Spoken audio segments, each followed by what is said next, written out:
এখন আমরা semester final প্রিপারেশনের জিওটেকনিক্যাল ইঞ্জিনিয়ারিং সাবজেক্টে দেখব। এখানে কোর্সটা তোমাদের জন্য অধ্যায় ভিত্তিক ইম্পর্টেন্ট সাজেশন থেকে যেমনটি তোমরা শুনলে সাজানো হয়েছে। তো চলো আমরা প্রথম অধ্যায় নিয়ে আলোচনা করি। তো প্রথম অধ্যায় থেকে বেশ কিছু অতি সংক্ষিপ্ত প্রশ্ন আছে। তার ভিতরে মূলত এই কোর্সটাই খুব ইম্পর্টেন্ট, যেগুলো পরীক্ষায় আসার মতো বা আসবেই। শুধু ম্যাথের ক্ষেত্রে হয় কি, যে ম্যাথ তো হুবহু পরীক্ষায় আসে না, কিন্তু নিয়মটা আসে। তো যে নিয়মগুলো খুব বেশি ইম্পর্টেন্ট এবং আসবেই, সেগুলো নিয়েই কিন্তু এখানে মূলত আলোচনা করা হয়েছে। তাহলে আমরা শুরু করি। তো প্রথম অধ্যায়ের প্রথম প্রশ্নটা হচ্ছে গ্রুপ ইন্ডেক্স নির্ণয়ের সূত্রটি নোটেশন সহ লেখো। তো আমাদের প্রথমে জানতে হবে গ্রুপ ইন্ডেক্স কি, এটা দিয়ে কি করা হয়। আচ্ছা, গ্রুপ ইন্ডেক্স নির্ণয় করলে আমরা মাটির ভার বহন ক্ষমতা বা সেই মাটির কোয়ালিটি সম্বন্ধে জানতে পারি। যেমন আমাদের বিভিন্ন স্তরে বিভিন্ন ধরনের মাটি থাকে, এটা কিন্তু আমরা জানি। ধরো আমাদের মাটির বিভিন্ন লেয়ার থাকে। ধরো এইটা হচ্ছে মাটি, হ্যাঁ। তো এরকম এই মাটির অনেকগুলো লেয়ার থাকে, এরকম ভাবে বেশ কিছু লেয়ার থাকে।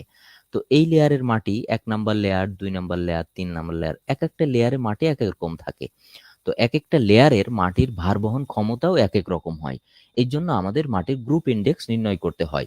তো গ্রুপ ইন্ডেক্সের নির্ণয় করার জন্য আমরা যে সূত্র ব্যবহার করি সেটা এখন আমরা দেখব। প্রথম হচ্ছে, দেখো যে মৃত্তিকার যেমনটি তোমরা দেখতে পাচ্ছ, যে মৃত্তিকার গ্রুপ ইন্ডেক্স যত বেশি, সেই মৃত্তিকা সাবগ্রেডের জন্য তত অনুপযোগী। অর্থাৎ যে মৃত্তিকার গ্রুপ ইন্ডেক্সের মান বেশি হবে, সেই মৃত্তিকা সাবগ্রেডের জন্য অর্থাৎ ভার বহনের জন্য সেই মৃত্তিকা হবে অনুপযোগী, অর্থাৎ সেটা উপযোগী না। তো গ্রুপ ইন্ডেক্স নির্ণয়ের জন্য নিম্নের সূত্রটি ব্যবহার করা হয়।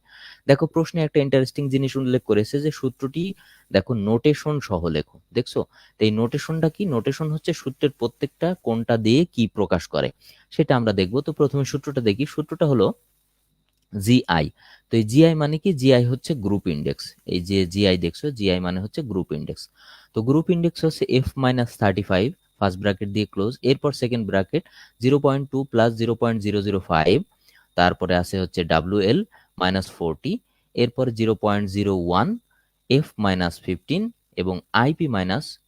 এখন এখানে অনেকগুলো না জানা টার্ম আছে আমাদের, যেমন আইপি আছে, তারপরে তোমার এফ আছে, তারপরে হচ্ছে WL আছে, এফ আছে। এই তিনটাই মূলত আছে, যে WL আছে, তারপরে হচ্ছে এফ আছে এবং হচ্ছে আইপি আছে। তো এই যে প্রথমে উপরে উল্লেখ করেছেন না, নোটেশন সহ লেখো। এই নোটেশন সহ লেখাটাই মানে এই যে এফটা আসলে কি, আইপিটা আসলে কি, এগুলো। তো আমরা এগুলো চলো দেখি। তো এখানে এফ যেটা, এটা হচ্ছে 200 নম্বর চালনীতে 0.075 মিলিমিটার অতিক্রমণীয় নমুনার ওজনের শতকরা হার পূর্ণ সংখ্যায়। এটা অবশ্যই পূর্ণ সংখ্যায় হতে হবে। দেখো, পূর্ণ সংখ্যায় হতে হবে মানে ধরো এখানে হারটা হলো 7.9, তো সেটাকে আমরা অ্যাপ্রক্সিমেট কত ধরতে পারি? 8 ধরতে পারি। এরকম পূর্ণ সংখ্যায় প্রকাশ করতে হবে। আচ্ছা, তারপরে বলছে ডাব্লুএল। তো ডাব্লুএল কি? তারল্য সীমা, লিকুইড লিমিট। তারল্য সীমা কি? সেটা অলরেডি তোমরা হচ্ছে পড়েছো সংজ্ঞা থেকে, যে একটা নমুনা মৃত্তিকার এমন একটা স্টেটে মাটি পৌঁছিয়ে যায় যেখানে সে তরলের মতো আচরণ করে, যে সীমাটাই পৌঁছে সে এই আচরণটা করে, সেটাকে তরল সীমা বলে। এবং সবশেষে আছে হচ্ছে আইপি। আইপি হচ্ছে নম্যতা সূচক, প্লাস্টিসিটি ইন্ডেক্স। তো এই দেখো, যখনই তোমাকে বলবে যে নোটেশন সহ সূত্র লেখো, তখনই কিন্তু দেখো এই জিনিসগুলো তোমাকে আলোচনা করতে হবে। এই তিনটা বেসিক্যালি, যেমন যে টার্মগুলো থাকবে এক কথায়, সেই টার্মগুলো আলোচনা করতে হবে। আচ্ছা, এরপরে দেখো গ্রুপ ইন্ডেক্সের মান নিকটবর্তী পূর্ণ সংখ্যায় প্রকাশ করা হয়। দেখো, যেটা আমি তোমার এখানে বললাম যে 7.98 হয়, তো এইটা তো এফ এর মান আমরা 7.98 দিয়ে প্রকাশ করব, কিন্তু আমার গ্রুপ ইন্ডেক্সের মান, অর্থাৎ এই যে জিআই আমরা দেখতে পাচ্ছি, এই জিআই এর মান, এই জিআই এর মান যেটা আসবে সেটাও কিন্তু আমাদের পূর্ণ সংখ্যা দিয়ে, এই যে দেখো, পূর্ণ সংখ্যাই প্রকাশ করতে হবে। তো যদি উপরোক্ত সমীকরণে জিআই এর মান শূন্য বা ঋণাত্মক হয়, তবে এর মান 0 লিখতে হয়। অর্থাৎ 0-র কমে কখনো জিআই এর মান হয় না। তো 0-র কমে জিআই এর মান হয় না কেন? কারণ একটা মৃত্তিকা যদি খুব শক্ত হয়, তো তাহলে তার মান যা কিছু আসতে পারে, সেটা পজিটিভ আসতে পারে, নেগেটিভ আসতে পারে। আর খুব নরম হলে সেটা এক ধরনের মান আসতে পারে, কিন্তু কখনোই নেগেটিভ মান, অর্থাৎ ঋণাত্মক মান, সেটা নেওয়া যাবে না। তাহলে ঋণাত্মক মান আসলে আমরা যেটা ব্যবহার করতে পারবো সেটা হচ্ছে কি? আমরা শূন্য লিখতে পারবো। আচ্ছা, তো প্রথম অধ্যায় থেকে এটাই ছিল মোটামুটি ইম্পর্টেন্ট কোর্স, প্রশ্ন, যেটা আমি তোমাদের বুঝিয়ে দিয়েছি। এখন এই প্রশ্ন সম্বন্ধে যদি তোমাদের কারোর কোনো কোশ্চেন থাকে বা বুঝতে না পারো তাহলে আমাদের কমেন্ট সেকশনে প্রশ্ন করতে পারো।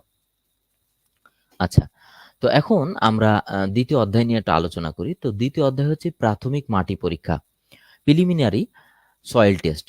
তো দ্বিতীয় অধ্যায়টা আমরা সবাই জানি যে জিওটেকনিক্যাল ইঞ্জিনিয়ারিং এর দ্বিতীয় অধ্যায়টা অনেক বেশি ইম্পর্টেন্ট। কারণ দ্বিতীয় অধ্যায় থেকে মানে বলতে গেলে শুধুমাত্র একটা সিঙ্গেল অধ্যায় থেকে, জিওটেকনিকের 9টা অধ্যায় আছে, একটা সিঙ্গেল অধ্যায় থেকে তোমার পরীক্ষার প্রায় 30 থেকে 35 বা কোনো কোনো ক্ষেত্রে 40% কোশ্চেন চলে আসে। তো 30% বলাই যায় যে 25-30% কোশ্চেন শুধুমাত্র একটা সিঙ্গেল চ্যাপ্টার থেকে থাকে। অর্থাৎ এটা কত ইম্পর্টেন্ট তোমরা বুঝতে পারছো। তো চলো আমরা দেখি। তো এখানে বলা হয়েছে মৃত্তিকার ত্রিদশা চিত্র, ত্রিদশা কি চিত্র সহ বুঝিয়ে লেখো। দেখো, মৃত্তিকার ত্রিদশা কি, এই প্রশ্নটা কিন্তু আরেক ভাবে আসে। সেই প্রশ্নটা কিভাবে আসে জানো? মৃত্তিকার থ্রি ফেজ ডায়াগ্রাম কাকে বলে, অর্থাৎ এই ত্রিদশার চিত্রের ইংলিশ ফরম্যাটটাই বাংলায় লিখে দেয়। মৃত্তিকার থ্রি ফেজ ডায়াগ্রাম, তো থ্রি ফেজ ডায়াগ্রাম ইংলিশে লিখলে তো এইভাবে লেখা উচিত না, থ্রি PHAGE ফেজ ডায়াগ্রাম এভাবে লেখা উচিত, কিন্তু এটা বাংলায় লিখে দেয়, এটা বাংলায় লিখে যায় যে থ্রি ফেজ ডায়াগ্রাম। ঠিক আছে, মৃত্তিকার ত্রিদশা চিত্র, চিত্র সহ বুঝিয়ে লেখো। তো এখন এই মৃত্তিকার ত্রিদশা চিত্র কি আমরা একটু দেখি। দেখো, এখানে মাটির 3টা স্টেট দেখানো হয়েছে। একটা হচ্ছে কঠিন স্টেট, তারপরে তার উপরে আছে পানি এবং তার উপরে আছে হচ্ছে বায়ু। তো এই 3টা স্টেট থাকার কারণেই মৃত্তিকাকে বলা হয়েছে মৃত্তিকা ত্রিদশা, অর্থাৎ 3টা স্টেটে এই মাটিটা থাকে। আচ্ছা, তো মাটিটার এই যে একদম নিচের স্তরে আমরা দেখতে পাচ্ছি না যে কঠিন আছে, এই কঠিন মাটিটা হচ্ছে কঠিন, অর্থাৎ এর ভিতরে মনে করো যে আমরা মাটির একটা কঠিন পার্টিকেল, মনে করো এইটা মাটির একটা কঠিন পার্টিকেল। তো এই পার্টিকেলের ভিতরে, অর্থাৎ এই যে ভিতরে এই ডট ডট আমি যেখানে মার্ক করছি, এই ডট ডটের ভিতরে কিন্তু তুমি কোনো কিছুই ইনজেক্ট করতে পারবা না, ঢোকাইতে পারবা না। অর্থাৎ কঠিন তো সলিড মানে সলিড, অর্থাৎ এটার ভিতরে কোনো কিছু ঢোকানো যাবে না। কিন্তু তার উপরের স্তরে, তার উপরের স্তরে কি আছে? তার উপরের স্তরে আছে পানি, বুঝেছো? আচ্ছা, তার উপরে কি আছে? বায়ু আছে। এখন একটা মাটি যদি সম্পূর্ণরূপে পানিতেও নিমজ্জিত থাকে, কিন্তু তার উপরে কি থাকে? অবশ্যই বায়ু থাকে। তো সচরাচর মাটির ভিতরে এই 3 ধরনের উপাদান থাকে, কঠিন, পানি এবং বায়ু।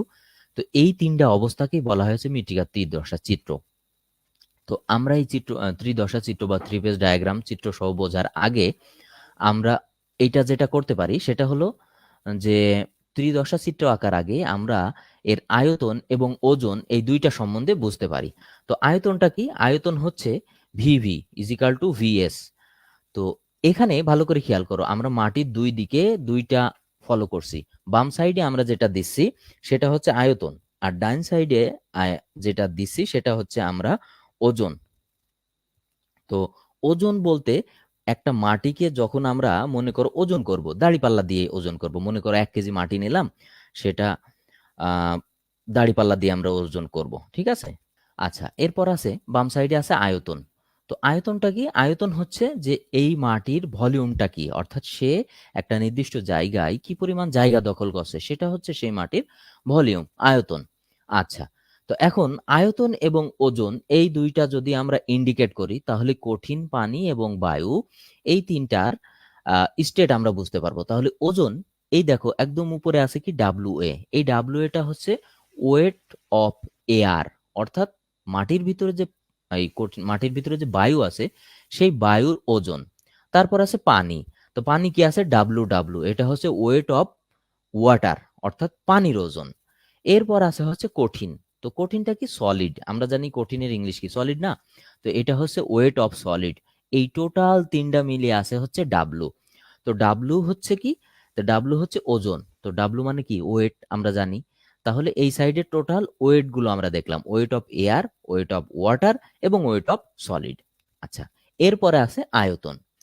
আয়তনে দেখো ভলিউম অফ এয়ার অর্থাৎ বায়ুর আয়তন, তারপরে হচ্ছে ভলিউম অফ ওয়াটার অর্থাৎ পানির আয়তন, এরপর সবশেষে আছে ভলিউম অফ সলিড। এখন এই টোটালকে আমরা বলছি হচ্ছে ভি অর্থাৎ ভলিউম। যেমন এখানে টোটালটাকে আমরা বলছি ডাব্লু অর্থাৎ ওজন।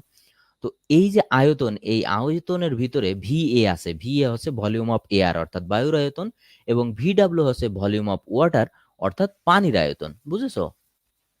আচ্ছা, যদি ভলিউম অফ ওয়াটার এবং ভলিউম অফ এয়ার বালি এবং পানির আয়তন হয়, তাহলে আমরা যদি পানিও কিন্তু মাটি থেকে সরিয়ে ফেলা যায়, আবার বায়ুও মাটি থেকে সরিয়ে ফেলা যায়, ভ্যাকুয়াম স্থানে যদি আমরা মাটিকে রাখি, তাহলে দুইটা মিলিয়ে কি হয়? দুইটা মিলিয়ে ভয়েড হয়। ভয়েড অর্থাৎ শূন্য স্থান। তো যখন কঠিন মাটির ভিতর থেকে বায়ু এবং পানি বের হয়ে যায়, তখন সেই স্থানতে কি থাকে? ভয়েড থাকে। এই জন্য আমরা বলছি ভিভি, অর্থাৎ ভলিউম অফ ভয়েড। অর্থাৎ এই দুইটা উপাদানকে একসাথে আমরা বলতে পারি ভয়েড, অর্থাৎ মাটির, এই কঠিন মাটির, সলিড মাটির হচ্ছে ভয়েড। তো এখানে মাটি তিনটা স্টেটে আছে, কঠিন স্টেটে আছে, পানির সহ স্টেটে আছে এবং বায়ু স্টেটে আছে। এই জন্য এটাকে বলছে হচ্ছে মাটির থ্রি ফেজ ডায়াগ্রাম। তো চলো আমরা সংজ্ঞাটা একটু দেখি। সংজ্ঞাটা বলছে মৃত্তিকা রন্ধন বিশিষ্ট কঠিন সামগ্রী বিশেষ, অর্থাৎ মাটি একটা সলিড সামগ্রী।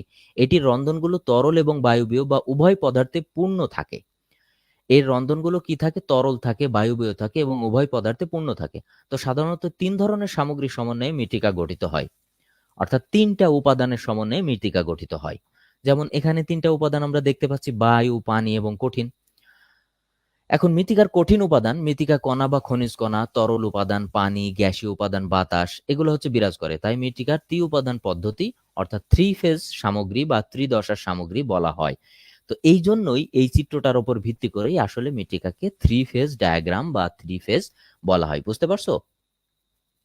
আচ্ছা, এরপরে দেখো আমরা এই অধ্যায় থেকে ম্যাথ খুব বেশি ইম্পর্টেন্ট, আমরা এই অধ্যায় থেকে একটু ম্যাথ দেখব। সেই ম্যাথটা কি? সম্পূর্ণরূপে সম্পৃক্ত একখণ্ড নমুনা মৃত্তিকার আপেক্ষিক গুরুত্ব 2.65 এবং ভয়েড রেশিও 2.6। এটির ওয়াটার কন্টেন্ট এবং শুষ্ক একক ওজন নির্ণয় করো। আচ্ছা, তো তাহলে সম্পূর্ণরূপে একখণ্ড মৃত্তিকার আপেক্ষিক গুরুত্ব, আমাদের কি কি নোট এখানে দেওয়া আছে?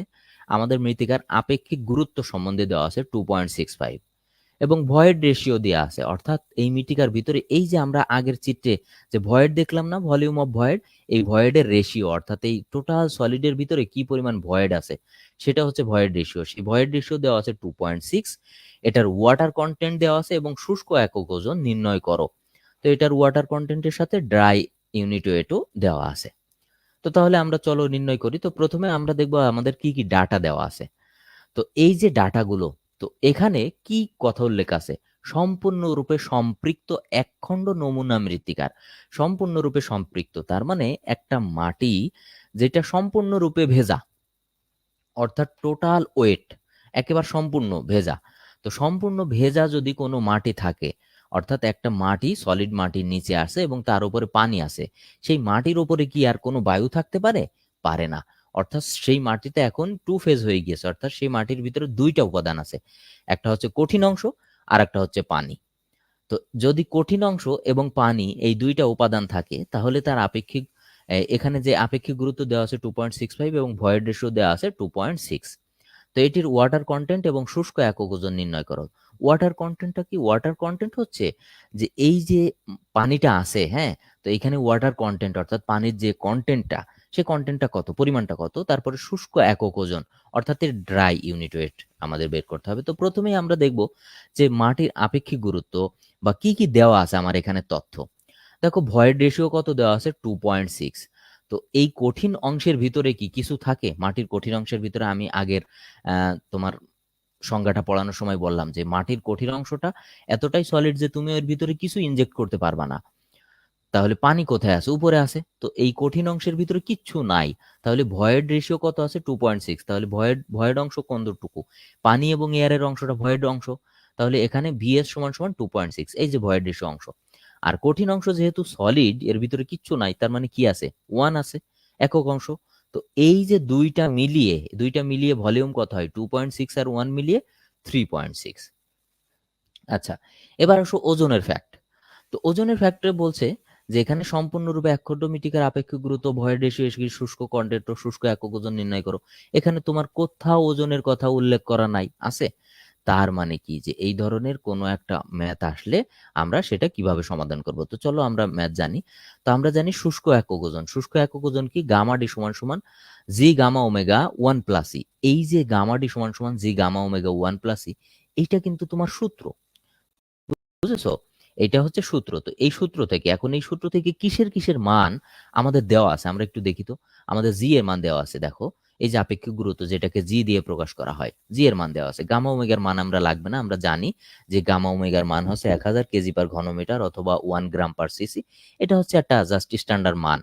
তাহলে আমরা মানগুলো বসিয়ে দিই। তো 2.65 ইন্টু 1000, তো 1000 যখন দেব তখন আমাদের স্কেল অর্থাৎ ইউনিট হবে কেজি পার ঘনমিটারে। যদি আমরা এখানে 1 দিতাম তাহলে এই স্কেলটা হয়ে যেত গ্রাম পার সিসিতে। আর ভয়েড রেশিও 1 প্লাস ই। এখন 1 কত? 1 আর ই এর মান অর্থাৎ এখানে ভয়েডের মান কত? 2.6। 2.6 যোগ করলাম, তাহলে দুইটা মিলিয়ে হলো 736.11 কেজি পার ঘনমিটার। আচ্ছা, এখন আমরা জানি ভয়েড রেশিও, আমাদের তো বলেছে যে ভয়েড রেশিও এখানে 2.6 দেওয়া আছে, কিন্তু এখান থেকে ক্যালকুলেশন করে কি বেরোয় আমরা একটু দেখি তো। জি ওমেগা বাই এস আর। তো এই এস আর মনে রাখবা এখানে কি লিখেছে? সম্পূর্ণরূপে সম্পৃক্ত, অর্থাৎ সম্পূর্ণরূপে ভেজা, অর্থাৎ একটা মাটি তার কোনো অংশ শুকনো নাই, সব অংশ ভেজা। তো যখন সম্পূর্ণরূপে সম্পৃক্ত কোনো মৃত্তিকা হবে তখন তার এস আর এর মান হবে 1। আর যখন সম্পূর্ণ শুষ্ক হবে অর্থাৎ সেই মাটির ভিতরে কোনো পানি নাই তখন তার এসআর এর মান হবে 0। তারপরে যদি বলে যে 30% পানি আছে, 40% পানি আছে, সেক্ষেত্রে এসআর এর মান মনে করো 0.34, 0.50 এরকম হতে পারে। তাহলে আমরা এই মানগুলো বসাই এখন। তাহলে ওয়াটার কন্টেন্ট, অর্থাৎ আমরা ভয়েড রেশিও সূত্র থেকে ওয়াটার কন্টেন্ট বের করবো। আমাদের এখানে কি বলেছে দেখো, ওয়াটার কন্টেন্ট। তো ভয়েড রেশিও সূত্র আমরা এখানে মান বসিয়েও ডিরেকশন ওরিয়েন্ট করে বের করতে পারি, আবার এখান থেকে আড়াআড়ি যদি গুণ করি তাহলে আমরা ডাব্লিউ সমান সমান পেয়ে যাব ইএসআর ডিভাইডেড বাই জি। এখন ইর মান আমরা জানি, এসআর এর মান আমরা জানি। এসআর এর মান কোথা থেকে জানি? এই যে সম্পূর্ণরূপে সম্পৃক্ত, তার মানে 1। আর জি এর মান তো এখানে দেওয়া আছে আপেক্ষিক গুরুত্ব 2.6। এই দেখো এখানে এস আর সমান সমান 1, মাটি সম্পৃক্ত, সম্পূর্ণ সম্পৃক্ত, যেটা আমি অলরেডি আগে তোমাদের বুঝিয়ে দিয়েছি।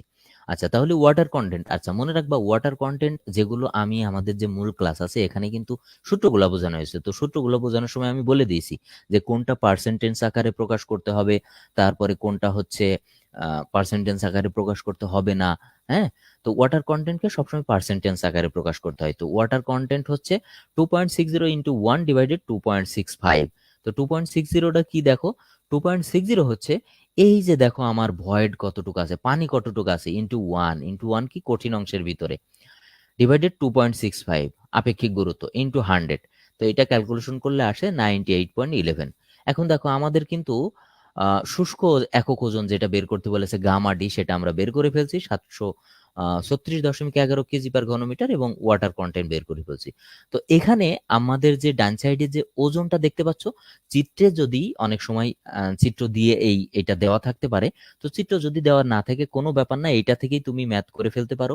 তুমি যদি মনে করো যে এই ম্যাথ করার সময় এই চিত্রটা এঁকে নিলে তোমার সুবিধা হয়, তাহলে তুমি চিত্রটা এঁকে নিবা। যদি চিত্রটা না এঁকে তুমি ম্যাথ করতে পারো তাহলে তুমি করে দিবা, কোনো সমস্যা নেই। এই দুইটার অ্যান্সার দিয়ে দিতে পারলেই ম্যাথ 100% হয়ে যাবে। আচ্ছা, তাহলে উত্তর কি? ওমেগা পার্সেন্টেজ অর্থাৎ ওয়াটার কন্টেন্ট হচ্ছে 98.11 আর গামা ডি হচ্ছে 736.11 কেজি পার ঘনমিটার। আচ্ছা, এখন দেখো আমরা এই অধ্যায় থেকে আরো একটি ম্যাথ দেখব, কারণ আমি বললাম না যে অধ্যায় থেকে অনেক বেশি প্রশ্ন আসে, অর্থাৎ আলোচনার মুখ্য বিষয় এই অধ্যায়। তো আমরা দেখি নিচের ম্যাথটি সমাধান করো, অর্থাৎ এই যে নিচের এই ম্যাথটি আমরা সমাধান করতে হবে। এটা আহ, দ্বিতীয় অধ্যায়ের একটা ম্যাথ, যেমনটি তোমরা বামে দেখতে পাচ্ছ। বলছে 0.01 ঘনমিটার আয়তনের একখণ্ড নমুনা মৃত্তিকার ওজন 30.5 কেজি। তাহলে কি কি আমাদের দেওয়া আছে আমরা একটু আইডেন্টিফাই করি। 0.08 ঘনমিটার আয়তনের, তার মানে আমাদের মাটির একটা আয়তন দেওয়া আছে, মৃত্তিকার ওজন দেওয়া আছে। দেখো সবসময় মনে রাখবা সিভিল ইঞ্জিনিয়ারিং এ ম্যাথ করার ক্ষেত্রে সবচেয়ে বেশি ইম্পর্টেন্ট হচ্ছে কি তথ্য দেওয়া আছে আর কি তথ্য বের করতে হবে। এই দুইটা যদি তুমি আইডেন্টিফাই করতে পারো তাহলে মনে করো যে তোমার 80% 90% কাজ হয়ে গেছে। তারপরে 0.08 ঘনমিটার আয়তনের একখণ্ড নমুনা মৃত্তিকার ওজন কত? 30.5 কেজি, এবং উক্ত নমুনাকে বৈদ্যুতিক চুল্লিতে শুকানোর পর এটার ওজন 28.5 কেজি পাওয়া গেল। আচ্ছা, তার মানে এখানে দুইটা ওজন আছে। একটা মৃত্তিকা স্বাভাবিক অবস্থায় যার ওজন ছিল 30.5 কেজি, এই মৃত্তিকাটাকেই বৈদ্যুতিক চুল্লিতে শুকানোর পরে আমরা ওজন পাচ্ছি 28.5 কেজি। তার মানে তার ভিতরে কি ছিল? নিশ্চয় পানি ছিল, যেটা আমরা শুকিয়ে ফেলেছি। এখন নমুনাটির একক ওজন ইউনিট ওয়েট, শুষ্ক একক ওজন ড্রাই ইউনিট ওয়েট, জলীয় অংশের শতকরা হার পার্সেন্টেজ অফ ওয়াটার কন্টেন্ট, সম্পৃক্ততার মাত্রা degree of saturation, void ratio এবং পরোসিটি নির্ণয় করো। দেখছো অনেক বড় অঙ্ক এবং অনেকগুলো টার্ম এখানে আমার বের করতে হবে। কি বের করতে হবে? প্রথম নমুনা মৃত্তিকার একক ওজন, ইউনিট ওয়েট অর্থাৎ সিঙ্গেল ওয়েট। তারপরে হচ্ছে শুষ্ক একক ওজন, ড্রাই ইউনিট ওয়েট। জলীয় অংশের শতকরা হার, পার্সেন্টেজ অফ ওয়াটার কন্টেন্ট। তারপরে সম্পৃক্ততার মাত্রা অর্থাৎ ডিগ্রি অফ স্যাচুরেশন, অর্থাৎ মাটিটা কি পরিমাণ সম্পৃক্ত। এই যে বলছে না যে নমুনা মৃত্তিকা 30.5 কেজি ওজনের মাটি শুকিয়ে 28.5 কেজি হয়েছে, অর্থাৎ এই ঘনমিটার মাটির ভিতরে যদি 2 কেজি পানি থাকে, তাহলে সেই 2 কেজি পানি সম্পৃক্ততার পরিমাণটা কত, সেটা হচ্ছে ডিগ্রি অফ স্যাচুরেশন। এরপর ভয়েড রেশিও, ভয়েডের পরিমাণ এবং পরোসিটি। তারপরে সব লাস্টে দেখো জি ইজ ইকাল টু 2.65 দেওয়া আছে। তাহলে আমাদের অনেকগুলো টার্ম আমাদের বের করতে হবে, আমরা দেখছি। তাহলে প্রথমে কি ডাটা দেওয়া আছে সেগুলো আমরা দেখে নিলাম।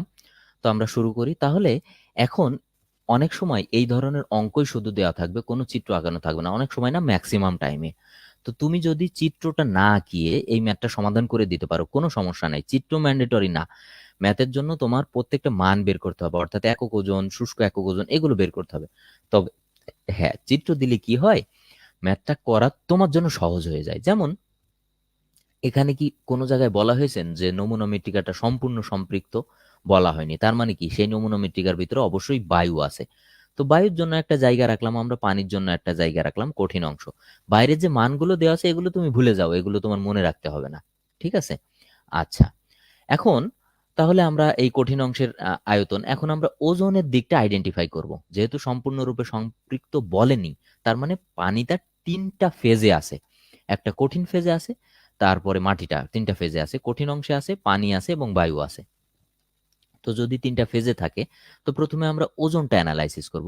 তো বলছে যে এই যে এক খণ্ড নমুনা মৃত্তিকার ওজন, অর্থাৎ সম্পূর্ণ মৃত্তিকার ওজন আছে 30.5 কেজি। তাহলে আমরা টোটাল ওয়েট লিখলাম 30.5 কেজি। আচ্ছা, এখন বায়ুর ওজন আছে, অবশ্যই বায়ুর ওজন আছে। তবে হ্যাঁ, এক্ষেত্রে আমরা বায়ুর যে ওজনটা সেটা সামান্য বলে এটাকে নেগলেক্ট করি, অর্থাৎ বায়ুর যে ওজনটা সেটা আমরা ধরি না, সেটা কি কত ধরি? 0 ধরি।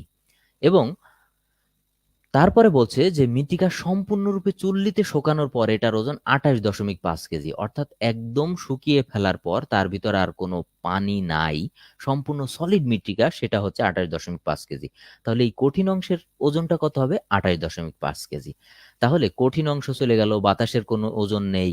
এখানে যে 2 কেজি ওজন হারিয়েছে, অর্থাৎ 30.5 কেজি থেকে 28.5 কেজি, 2 কেজি ওজনটা হারিয়েছে, সেই ওজনটা কার ওজন? সে ওজনটা পানির ওজন, অর্থাৎ পানি ছিল এই মাটির ভিতরে, সেটাকে এই যে দেখো চুল্লির সাহায্যে শুকিয়ে এটার 28.5 কেজি পাওয়া গিয়েছে, অর্থাৎ এই পানির ওজন হচ্ছে 2 কেজি। তাহলে ওয়েট অফ ওয়াটার 2.0।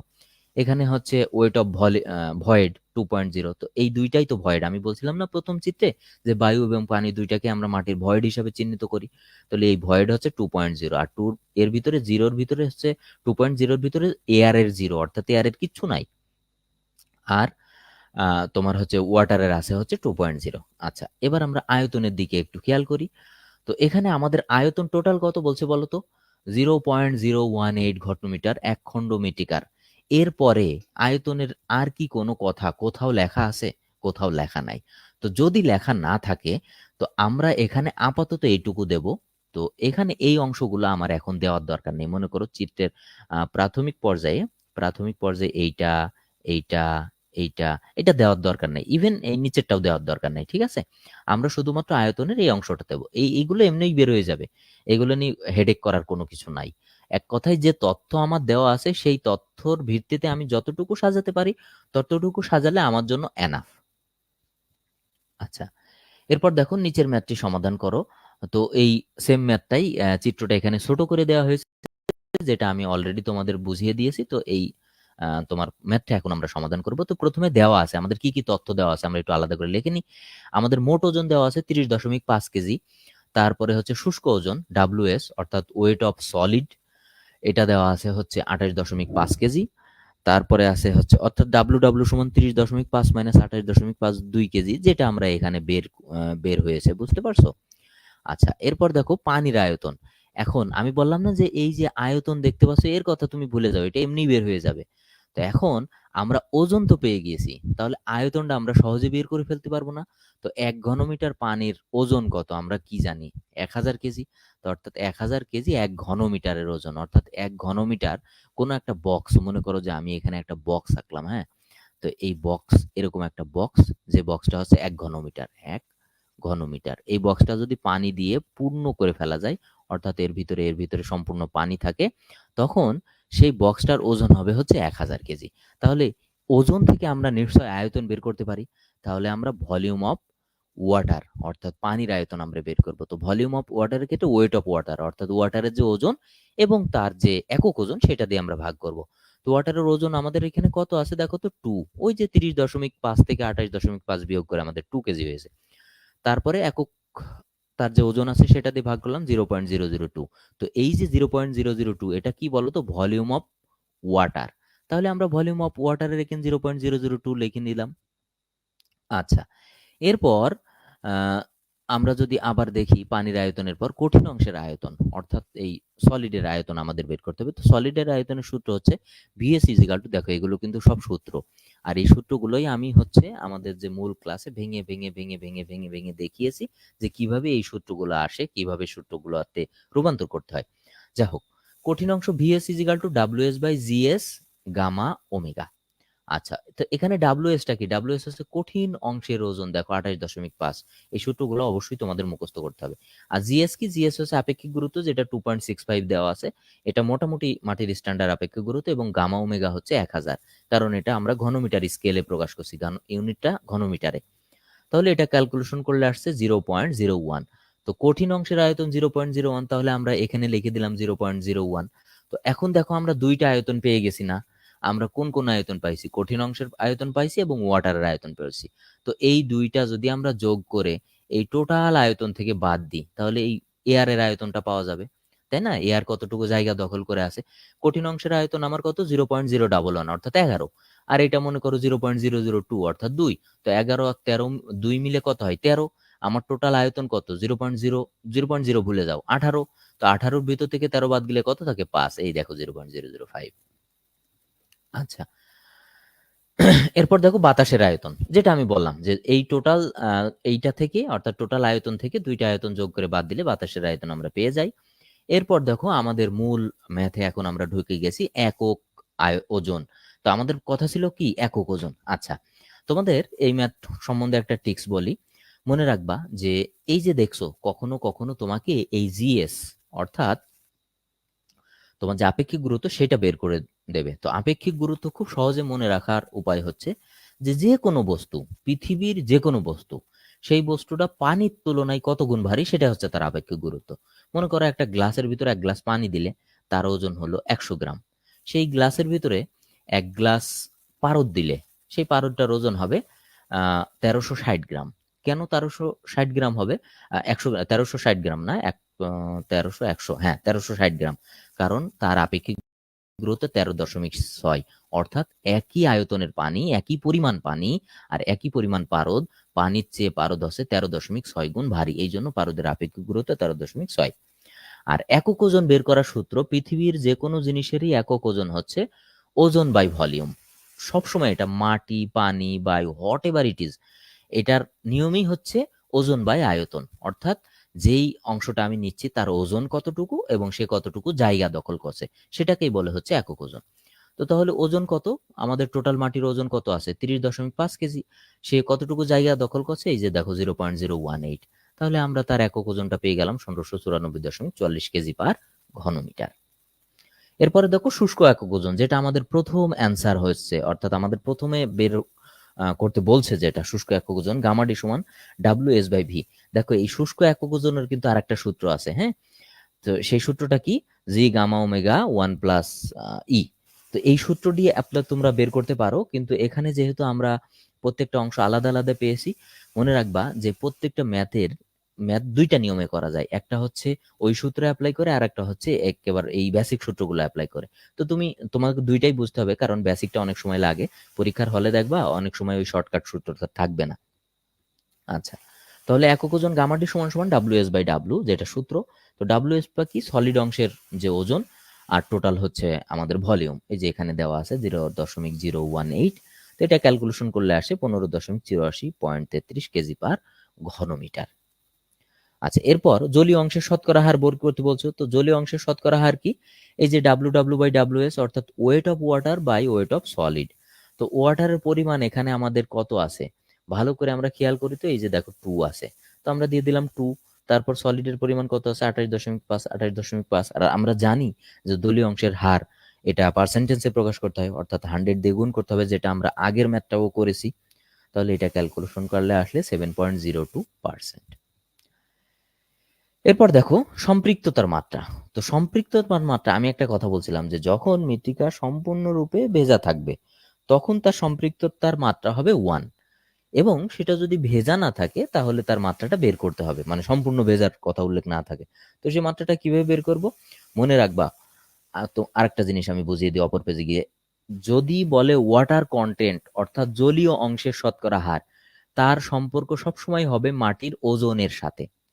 এখানে ছোট্ট একটা টিক্স আছে, এটা মনে রাখবা, অনেক সময় গুলিয়ে যায়, এই অঙ্কের অনেকগুলো টার্ম আছে। তো মনে রাখবা, যখনই তোমার ওয়াটার কন্টেন্টের কথা বলবে, অর্থাৎ পানির পরিমাণের কথা বলবে, তখন তার সম্পর্ক হবে ওজনের সাথে, অর্থাৎ কঠিন অংশের ওজন এবং পানির ওজন দিয়ে বের করতে হবে।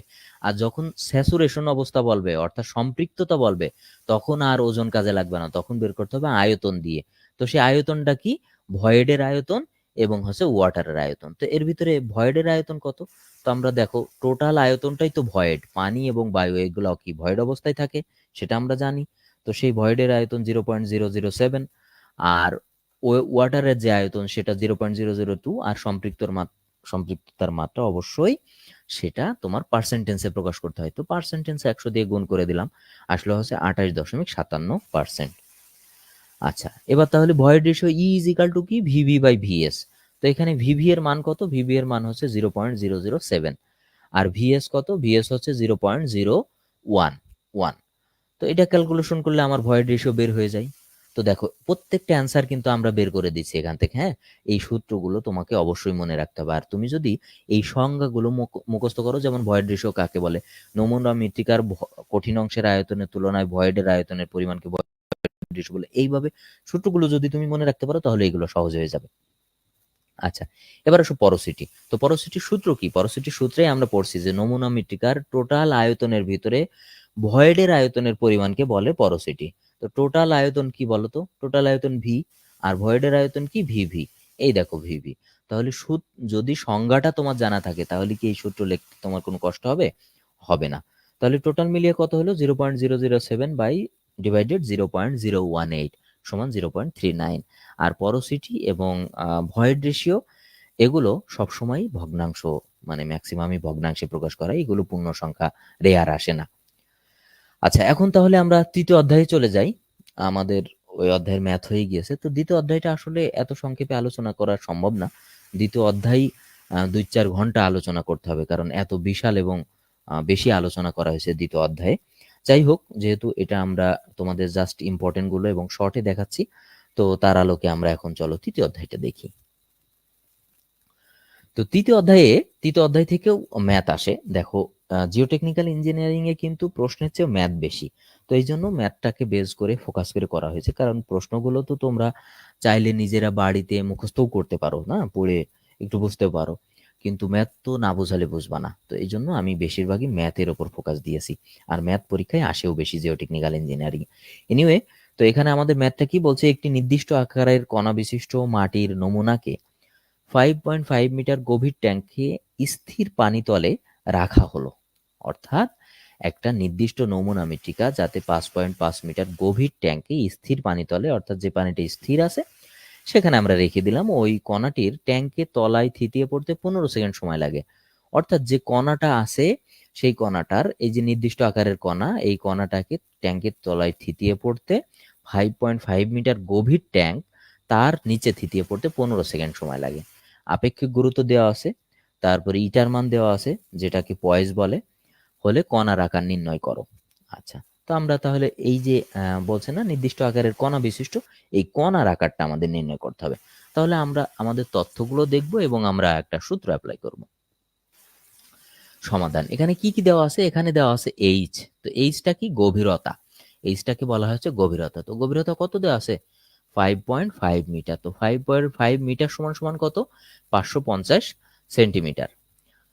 আচ্ছা, তো 5.5 মিটার সমান 550 সেন্টিমিটার। এরপরে জি আছে হচ্ছে 2.69, অর্থাৎ আপেক্ষিক গুরুত্ব হচ্ছে 2.69। আচ্ছা, এরপরে গামা ওমেগা।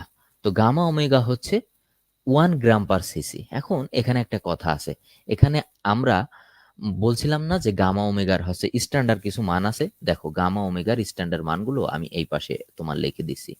গামা ওমেগা সমান সমান 1000 কেজি পার ঘনমিটার, তারপরে হচ্ছে 1 গ্রাম পার সিসি, অর্থাৎ সেন্টিমিটার কিউব। ঠিক আছে।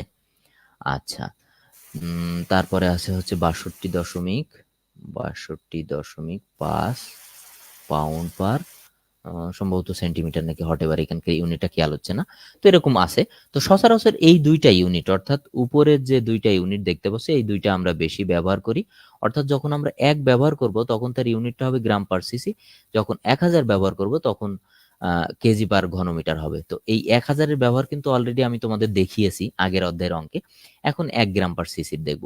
তো এখানে কিন্তু এই 1 গ্রাম পার সিসির জায়গায় তুমি তোমার ইয়েও ব্যবহার করতে পারতে, 1000 ব্যবহার করতে পারতে। সেক্ষেত্রে এখানে যে সেন্টিমিটার, এই সেন্টিমিটার স্কেলটাকে মিটার স্কেলে রাখতে হতো। আচ্ছা, তাহলে আশা করি বোঝাতে পারছি তোমাদের। এরপরে দেখো আমাদের পয়েজের মান দেওয়া আছে 0.01। আচ্ছা, তো পয়েজের মান হচ্ছে সবসময় পয়েজ কিভাবে বের করতে, 0.01 ইন্টু 1.02 ইন্টু 10⁻³ গ্রাম সেকেন্ড পার সেন্টিমিটার স্কোয়ার। এটা সবসময় তোমার পরীক্ষায় দেওয়া থাকবে। হ্যাঁ, শুধু 0.01 দেওয়া থাকতে পারে, অথবা সম্পূর্ণটা দেওয়া থাকার পসিবিলিটি খুব বেশি। তো এটা সমান সমান কত আসে? 1.02 ইন্টু 10⁻⁵ গ্রাম পার সেন্টিমিটার সেকেন্ড কিউব। তো এইটা যদি আমরা আবার তোমার হচ্ছে কেজিতে করতাম, অর্থাৎ কেজি পার ঘনমিটার একক করতাম, তখন কিন্তু এই মানটা আমরা বসিয়ে দিতে পারতাম। দেখো এই যে গ্রামে প্রকাশ করছি আমরা, যেই জন্য আমরা এটা করছি। আচ্ছা, তাহলে টি ইজিক্যাল টু 15 সেকেন্ড। দেখো 15 সেকেন্ড সময় লেগেছে। তো 15 সেকেন্ড সময় লাগে। আমরা যদি সেকেন্ড বা আমাদের সবসময় বের করতে হবে এই অঙ্কটা মিনিটে, পরিমাণটা, সময়ের পরিমাণটা। তাহলে সেকেন্ডকে আমার মিনিট বানাতে হবে। তো 15 সেকেন্ড সমান কত মিনিট? 15 সেকেন্ড সমান 15/60 দিয়ে আমরা ভাগ করলাম, কারণ 60 সেকেন্ডে 1 মিনিট। এটা আসলো 0.25 মিনিট। ঠিক আছে, অর্থাৎ 1 মিনিটে 4/1 ভাগ। তাহলে আমরা জানি কি? তো আমরা জানি কণার ব্যাস ডি ইজ ইকাল টু 0.3 ইটা H E divided over root R কি সবার উপরে g-1 গামা ওমেগা টি। এটা হলো সূত্র, এই কণার ব্যাসের সূত্র, এটা ফিক্সড, এটার কোনো পরিবর্তন নাই। এখন আমরা সূত্রগুলো বসিয়ে দেবো। 0.3 ইটার মান আমার আছে 1.02 ইন্টু 10⁻⁵, যেটা সেন্টিমিটার স্কেলের কারণে আমরা বের করছি, এবং এইচ ই সমান 550। আপেক্ষিক গুরুত্ব দেওয়া আছে 2.69 -1 সূত্রের, ইন্টু গামা ওমেগা হচ্ছে 1 গ্রাম পার সিসি, এজন্য শুধু আমরা 1 লিখছি, এবং টিটা দেওয়া আছে হচ্ছে 0.2।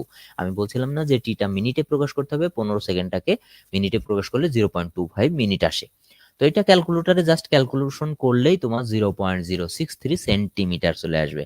আমাদের বলেছে কণার ব্যাস, তো এটা কিন্তু অর্থাৎ তার ব্যাসের পরিমাণ। তো ব্যাসের পরিমাণটা কত? 0.063 সেন্টিমিটার। তো তুমি এটা সেন্টিমিটারে করতে পারো, এর সাথে 10 গুণ করে মিলিমিটারে রেখে দিতে পারো। এই যে দেখো, এর সাথে 10 গুণ করলে আমরা জানি 10 মিলিমিটার সমান 1 সেন্টিমিটার, 10 গুণ করলে এটা চলে আসবে 0.63 মিলিমিটার।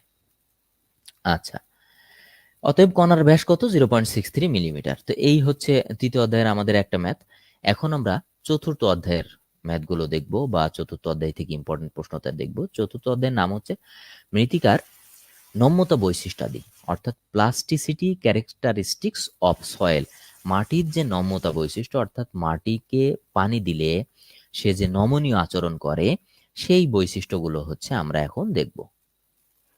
আচ্ছা, তো সেটা দেখার আগে সর্বপ্রথম কাজ হচ্ছে আমাদের এই অধ্যায়ের ম্যাথগুলো দেখা, কারণ এই অধ্যায় থেকে একটা ম্যাথ মাঝে মাঝে আসে এবং খুব বেশি ইম্পর্টেন্টই বলা যায়। তো ম্যাথটা কি দেখি আমরা? বলছে সংকোচন সীমা নির্ণয় করার জন্য পরীক্ষাকালে নিচের তথ্যাদি পাওয়া গেল। অর্থাৎ আমরা যখন মাটির সংকোচন সীমা, অর্থাৎ শ্রিঙ্কেজ লিমিট, ইংলিশে এটাকে বলে হচ্ছে শ্রিঙ্কেজ লিমিট। তো এই শ্রিঙ্কেজ লিমিট বের করার সময় যখন আমরা যখন বের করছি তখন এই তথ্যগুলো পেয়েছি। ওমেগা এস পার্সেন্টেজ জি, এগুলো আমাদের নির্ণয় করতে হবে নিচের তথ্যাদির ভিত্তিতে। এই যে এই তথ্যাদিগুলো আমরা পেয়েছি এবং এগুলো নির্ণয় করতে হবে। তো কি তথ্যাদি পেয়েছি? সম্পূর্ণ সম্পৃক্ত নমুনা মাটির আয়তন 9.75 সেন্টিমিটার কিউব। সম্পূর্ণ নমুনা মাটির ওজন অর্থাৎ আয়তনও দেওয়া আছে, ওজনও দেওয়া আছে 16.5 গ্রাম। সংকোচনের পর অর্থাৎ শ্রিঙ্কেজ হওয়ার পর, শুকানোর পর শুকানো নমুনার মাটির আয়তন 5.4 সেন্টিমিটার কিউব এবং সংকোচনের পর শুকনো নমুনার মাটির ওজন এত। তাহলে আমার বের করতে হবে কি ডাব্লিউএস আর ডাব্লিউএস এর পার্সেন্টেজ এবং জি, তিনটা। তাহলে আমাদের তথ্য কি কি দেওয়া আছে আমরা দেখে নিই। তো তথ্য দেওয়া আছে, আমাদের দেওয়া আছে W1 = 16.5 গ্রাম। এখানে কিন্তু ডাব্লু দুইটা, দেখো ওজনের কথা দুইটা আছে। এখানে একটা ওজন আছে 16.5 গ্রাম এবং আর একটা ওজন আছে হচ্ছে 10.9 গ্রাম। তাহলে আমরা যে কাজটা করতে পারি যে দুইটা ওজন নিয়ে কথা বলতে পারি। আচ্ছা, তো তাহলে একটা ওজন W1 আর একটা ওজন হবে W2। তাহলে W2 কত? এই যে দেখো 10.9। তা এখন ওজন যেমন আমাদের এখানে দুইটা আছে, আয়তনও কিন্তু দুইটা আছে। কয়টা আছে? এই যে দেখো একটা আয়তন, এই যে দেখো একটা আয়তন। তাহলে তাই যদি হয় মাটির আয়তন কত আছে? 9.75 সেন্টিমিটার কিউব। তাহলে V1 আমরা এটাকে V1 দিয়ে ইন্ডিকেট করলাম যেহেতু আমাদের দুইটা আয়তন আছে। 9.75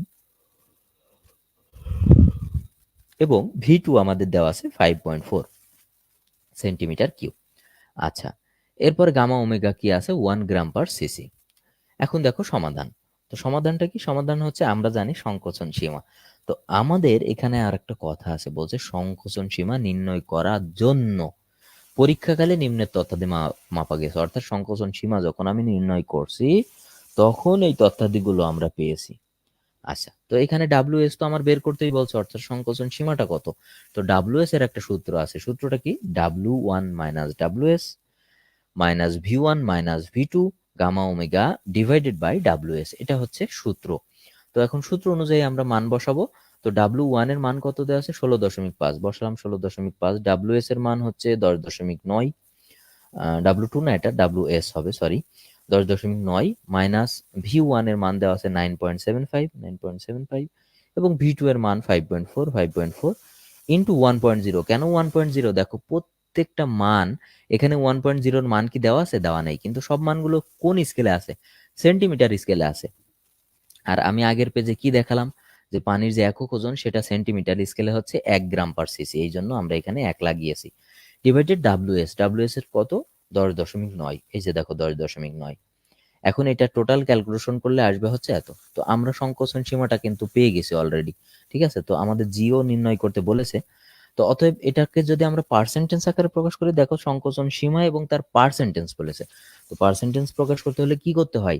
যেই তোমার লিমিটটা থাকে বা যে রেজাল্টটা থাকে সেটাকে 100 দিয়ে গুণ করতে হয়। তো আমরা 100 দিয়ে গুণ করলাম, আমার চলে আসলো। এরপর আপেক্ষিক গুরুত্ব। তো আপেক্ষিক গুরুত্ব একটা সূত্রের মাধ্যমে প্রকাশ করা যায়। তো সেই সূত্রটা কি? সেই সূত্রটা হচ্ছে জি। তো জি ইজ ইকাল টু কত? WS by V1 minus V1 into gamma omega minus V1 minus VS, sorry, W1 minus WS। এটা হচ্ছে সূত্র। তো WSটা কি? WS হচ্ছে আমাদের যে সলিডের যে ওয়েট আর কি, সলিডের যে ওজন সেটা কত? 10.9 গ্রাম। 10.9 গ্রাম ডিভাইডেড ভলিউম আমাদের 1 কত আছে? এই যে দেখো একদম প্রথম আয়তনটা কত আছে আমার? 9.75 ইন্টু 1, কারণ গামা ওমেগার মান 1। কেন 1 এখানে বুঝিয়ে দিয়েছে অলরেডি। মাইনাস সূত্রের মাইনাস W1 হচ্ছে 16.5 এবং WS যেটা আছে সেটা হচ্ছে 10.9। তো এটা ক্যালকুলেশন করলে আপেক্ষিক গুরুত্ব 2.63 পাওয়া গেছে। তো আমি বলছিলাম না যে আপেক্ষিক গুরুত্ব অ্যাপ্রক্সিমেট 2.65 এর আশেপাশে হয়। তো এইটাই আর কি। তো আশা করি তোমরা এই অঙ্কটা বুঝতে পারছো। এখন দেখো আমরা ওই যে দুইটা সূচক পড়লাম না, একটা হচ্ছে শ্রিঙ্কেজ লিমিট, তো তারল্য সূচক বললাম না যে তারল্য সূচক যখন যায় তারপরে প্লাস্টিক ইন্ডেক্স। তো এখন আমরা তারল্য সূচক এবং নম্যতা সূচক চিত্র সহ বুঝিয়ে লেখো। দেখো এই প্রশ্নটা কিন্তু বহুবার পরীক্ষায় এসেছে যে নম্যতা সূচক এবং তারল্য সূচক হচ্ছে চিত্র সহ বুঝিয়ে লেখো। তো আমরা এখন একটা চিত্র দেখব, চিত্র দেখে সে অনুযায়ী আমরা এই দুটো সংজ্ঞা শিখব। প্রথম আছে নম্যতা সূচক, প্লাস্টিসিটি ইন্ডেক্স। তো যেমনটি আমরা এর নাম থেকেই বুঝতে পারছি যে প্লাস্টিসিটি। তো প্লাস্টিসিটিটা কি? অর্থাৎ মাটি এখানে এমন একটা স্টেটে যাবে তাতে পানি মেশানোর সময় সে কিছুটা প্লাস্টিকের মতো আচরণ করবে, এই জন্য আমরা তাকে বলছি প্লাস্টিসিটি। তো দেখি এখানে এই প্লাস্টিক ইন্ডেক্স বা নম্যতা সূচককে বলা হয়েছে পিআই। তো এই পিআইটা কোন জায়গায় হয় সেটা আমরা সূত্রের মাধ্যমে দেখব। দেখো এখানে সলিড স্টেট আছে, সেমি সলিড স্টেট আছে, প্লাস্টিক স্টেট আছে, আর কি আছে, লিকুইড স্টেট আছে। অর্থাৎ এই একটা চিত্রের ভিতরে কিন্তু প্লাস্টিক স্টেট, অর্থাৎ এখান থেকে এই সূচক বের করতে পারবা। আবার লিকুইড স্টেটও আছে, এই যে তারল্য সূচক। তাহলে চলো যাই, স্টেট অফ সলিড সয়েলস অর্থাৎ মাটির বিভিন্ন অবস্থা এখানে দেখানো হয়েছে। দেখো বলছে তারল্য সীমা ও নম্যতা সীমার পার্থক্যকে নম্যতা সূচক বলে। এখন তারল্য সীমা কোথায় আছে দেখো তো, এই যে দেখো, অর্থাৎ প্রথমে মাটিটা সলিড আছে, তারপরে আমি সামান্য একটু পানি মিশিয়েছি। তো পানি মিশানোর পর কি হয়েছে, সেটা সেমি সলিড স্টেটে গিয়েছে, অর্থাৎ সেটা সলিড আর নাই। আরো একটু পানি মিশিয়েছি, সেটা প্লাস্টিক স্টেটে চলে গিয়েছে। আরো একটু পানি মিশিয়েছি, সেটা লিকুইড হয়ে গিয়েছে, তরল হয়ে গিয়েছে মাটির সাথে মিশে। তো এখানে কি বলছে, তারল্য সীমা এবং নম্যতা সীমার পার্থক্যকে নম্যতা সূচক বলে। অর্থাৎ এই যে এল এল আর এই যে পিএল, এই দুইটার যে পার্থক্য, এই দুইটার যে বিয়োগফল, সেটাই হচ্ছে প্লাস্টিক ইন্ডেক্স। অর্থাৎ এখানে কোথাও একটা প্লাস্টিক ইন্ডেক্স। দেখো তো, অর্থাৎ পিআই সমান সমান এল এল মাইনাস পিএল। এই দেখো এল এল এখানে আছে পিএল। এখন এল এল এর মান মনে করো 3, পিএল এর মান যদি 2 হয়, তাহলে আমার স্টেট কত হবে, স্টেট হবে 1, 3 মাইনাস 2। আচ্ছা, তাহলে নম্যতা সীমা এবং তারল্য সীমার মধ্যবর্তী পানির মাত্রায় মৃত্তিকা প্লাস্টিকের আচরণ বহাল থাকে। দেখো বললাম না আমি যে প্লাস্টিক ইন্ডেক্স মানে কি, মৃত্তিকা এমন একটা স্টেটে পৌঁছাবে সে মোটামুটি কিছুটা প্লাস্টিকের ন্যায় আচরণ করবে। হ্যাঁ, তো সেই প্লাস্টিকের ন্যায় এখানে আচরণ দেখানো হয়েছে। অর্থাৎ এই অবস্থায় সে এই স্টেটে যখন থাকে তখন সে কিছুটা প্লাস্টিকের মতো আচরণ করে। সেটা হচ্ছে প্লাস্টিসিটি ইন্ডেক্স বা প্লাস্টিক সূচক বা নম্যতা সূচক। আচ্ছা, এবার আমরা তারল্য সূচক দেখি, লিকুইড ইন্ডেক্স। তারল্য সূচক হচ্ছে এই যে দেখো, তো তারল্য সূচকটা কি, তারল্য সূচক হচ্ছে অবশ্যই সে লিকুইড স্টেটে যাবে। তাহলে আমরা সংজ্ঞা থেকে যদি একটু বুঝতে চাই, সংজ্ঞা থেকে একটু বুঝি। তো তারল্য সূচক আই এল সমান সমান W minus W P divided by IP into 100। তো এখানে এই আইপিটা কি বলতো, আইপি আমরা একটু আগে আইপিটা দেখলাম না, একটু ব্যাকে যাই তো আমরা। এই দেখো পিআই বা আইপি, ঠিক আছে। তো তার মানে এই যে দেখো প্লাস্টিক ইন্ডেক্স আইপি, তার মানে তারল্য সূচক বের করতে আমার আইপি বের করতে হচ্ছে।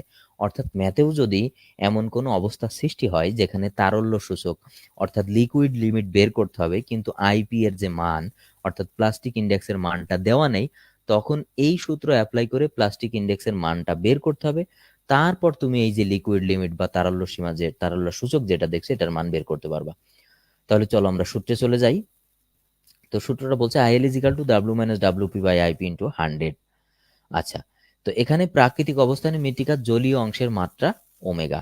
অর্থাৎ ন্যাচারাল অবস্থানে যখন মাটি একটা স্বাভাবিক স্টেটে থাকবে, তখন মাটির যে অবস্থান থাকবে, তখন সেই মাটিতে যে জলীয় অংশ থাকবে বা পানি থাকবে সেটার অবস্থান হবে হচ্ছে ওমেগা।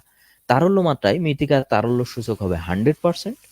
অর্থাৎ যখন মৃত্তিকা তরলের মতো অবস্থান করবে তখন মৃত্তিকার পানি কত থাকবে, 100%। আচ্ছা, একটা সলিড মৃত্তিকা, তাতে যদি আমি পর্যাপ্ত পরিমাণ মাটি না দিই, সেটা কি তরলের মতো অর্থাৎ তোমার দুধের মতো পানির মতো আচরণ করবে, তরলের মতো থাকবে, থাকবে না। আচ্ছা, তো এই সময় এটি তরলের ন্যায় আচরণ করে।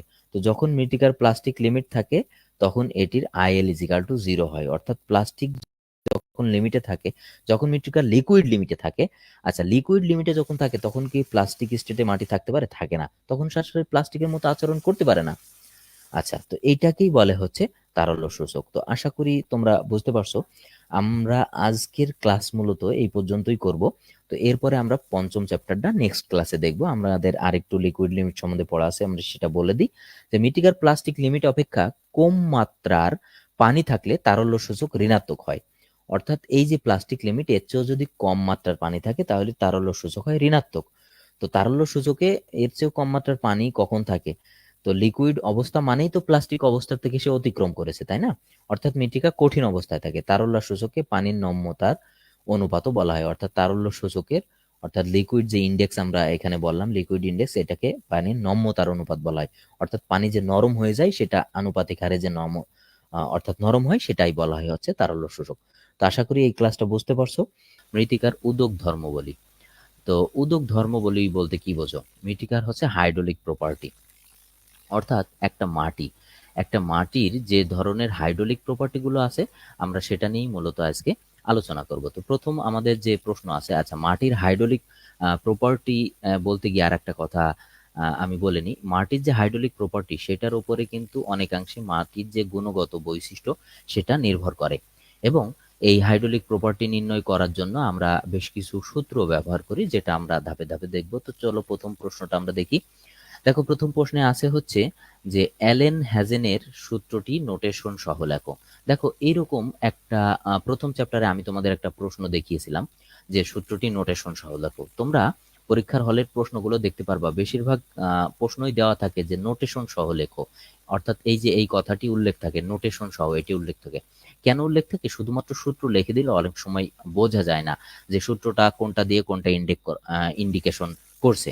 তাছাড়া যদি নোটেশন সহ মুখস্থ না করো তাহলেও তুমি বুঝতে পারবা না যে কোনটা দিয়ে কোনটা বোঝাচ্ছে, অর্থাৎ কোনটা সি এর মান, কোনটা ডি এর মান, কোনটা এফ এর মান, এরকম।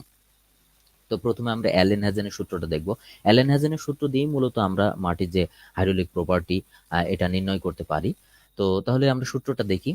তো বিশিষ্ট মৃত্তিকা বিজ্ঞানী, দেখো এখানে লেখা আছে বিশিষ্ট মৃত্তিকা বিজ্ঞানী অ্যালেন হ্যাজেন অনূর্ধ্ব 5 সাম্যতা গুণাঙ্কের 0.1 মিলিমিটার হতে 3 মিলিমিটার আকারের ছাঁকনি, অর্থাৎ একটা ছাঁকনি তিনি ব্যবহার করেছেন এই পরীক্ষাটা করতে গিয়ে, যেই ছাঁকনিটির আকার হচ্ছে 0.1 মিলিমিটার থেকে 3 মিলিমিটার। দেখো এই যে এই জায়গায় দেওয়া আছে 3 মিলিমিটার আকারের ছাঁকনি বালির উপরে উপর সংখ্যক পরীক্ষা করে উক্ত ধরনের মৃত্তিকার ভেদ্যতা সহগ নির্ণয়ের জন্য নিম্নের সূত্রটি প্রদান করেন। অর্থাৎ 0.1 মিলিমিটার থেকে 3 মিলিমিটার আকারের ছাঁকনি ব্যবহার করে এই সূত্রটা তিনি আবিষ্কার করেছেন। তো আমরা সূত্রটা দেখি। সূত্রটা হচ্ছে কে ইজ ইকাল টু, এই যে দেখো K is equal to CD 10 square. এখানে সূত্র বলার সময় বলতে হবে সিডি 10 স্কোয়ার। বুঝতে পারছো? এই এই টোটালটাই ডি আর 10 হচ্ছে, এটা কিন্তু একসাথে, এটার স্কোয়ারকে এখানে ডি এর সাবস্ট্রাক্ট হচ্ছে 10 আর তার স্কোয়ার। আচ্ছা, তো এখানে সিটা কি সেগুলো আমরা একটু দেখব। এখানে কে, যেটা কে হচ্ছে ভেদ্যতার সহগ সেন্টিমিটার পার সেকেন্ডে, অর্থাৎ মাটিকে আমরা কিভাবে ভেদন করতে পারছি সেটার সহগটা আমরা পাবো হচ্ছে কে দিয়ে, এবং সেটার যে একক ইউনিট সেটা হচ্ছে সেন্টিমিটার পার সেকেন্ডে। আচ্ছা, এরপর সি, সি হচ্ছে একটা ধ্রুবক সংখ্যা, এটা সবসময় 100 ধরা হয়। অর্থাৎ এখানকার যে একক, অর্থাৎ এর আগের ক্লাসে আমরা ম্যাথের সময় দেখছিলাম যে একক যখন চেঞ্জ হচ্ছিল তখন সংখ্যা চেঞ্জ হচ্ছিল, কিন্তু যেহেতু সি একটা ধ্রুব সংখ্যা, তার একক 100, তো এই 100 কিন্তু সবসময়ই 100, অর্থাৎ এটা সবসময় 100টি থাকবে। অর্থাৎ এখানে তোমার আমরা ইউনিট যেটাই চেঞ্জ করি না কেন এই মানটা সবসময়ই এই 100ই ধরতে হবে। আচ্ছা, বাকি থাকলো কি ডি10। ডি10 হচ্ছে শিথিল গোলাকার মৃত্তিকার কার্যকারী আকার। তোমাদের মনে আছে যে আমাদের মৃত্তিকার দুইটা সূত্র ছিল, একটা হচ্ছে তোমার বক্রতা সহগ আর একটা হলো সাম্যতা সহগ। তো সেই বক্রতা সহগে কিন্তু আমরা এই ডি10 এর সাথে মোটামুটি পরিচিত আছি, এই ডি10 এর সাথে মোটামুটি কিন্তু আমরা পরিচিত আছি। তো ডি10 কি? ডি10 হচ্ছে মৃত্তিকা কণার কার্যকারী আকার। এখন এখানে আরেকটা শর্ত আছে এই সূত্রে, কি?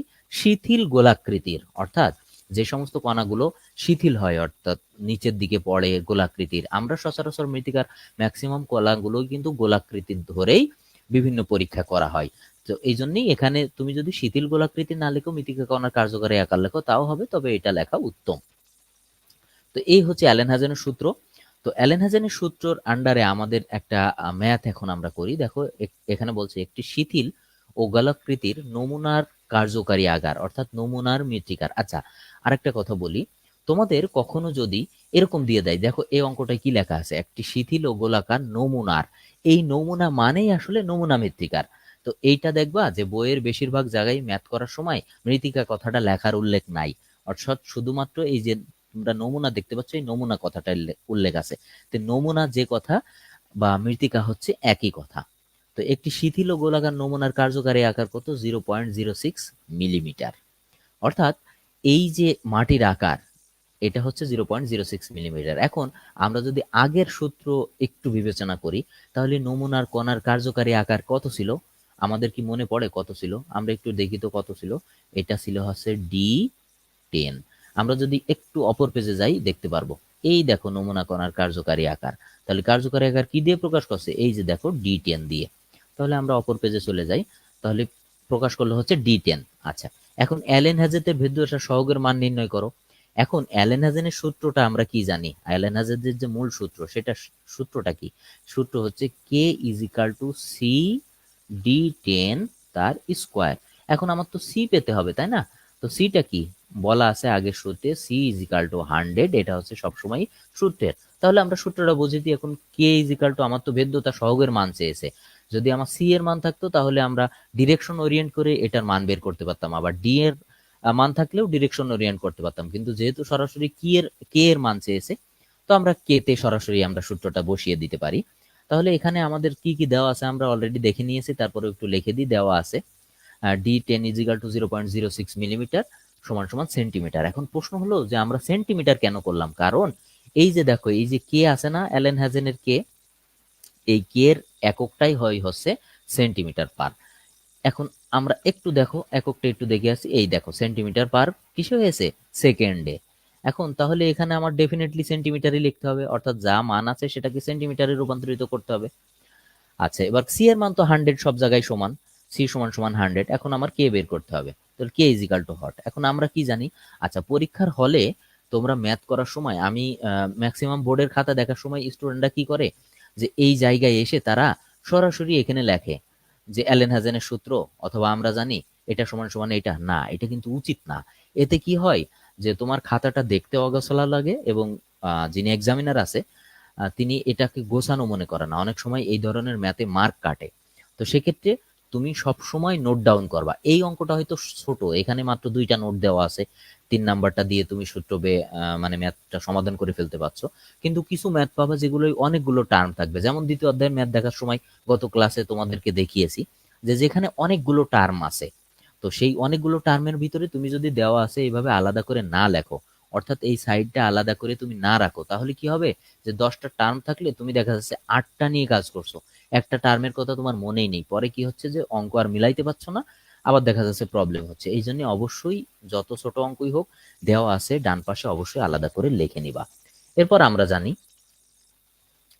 এরপর সমাধান হচ্ছে অ্যালেন হ্যাজেনের সূত্র। তো আমরা অ্যালেন হ্যাজেনের সূত্রটা কি জানি, অ্যালেন হ্যাজেনের সূত্র K is equal to C ডি10 স্কোয়ার অনুযায়ী। এখন অনুযায়ী লেখা হচ্ছে অ্যালেন হ্যাজেনের সূত্র অনুযায়ী।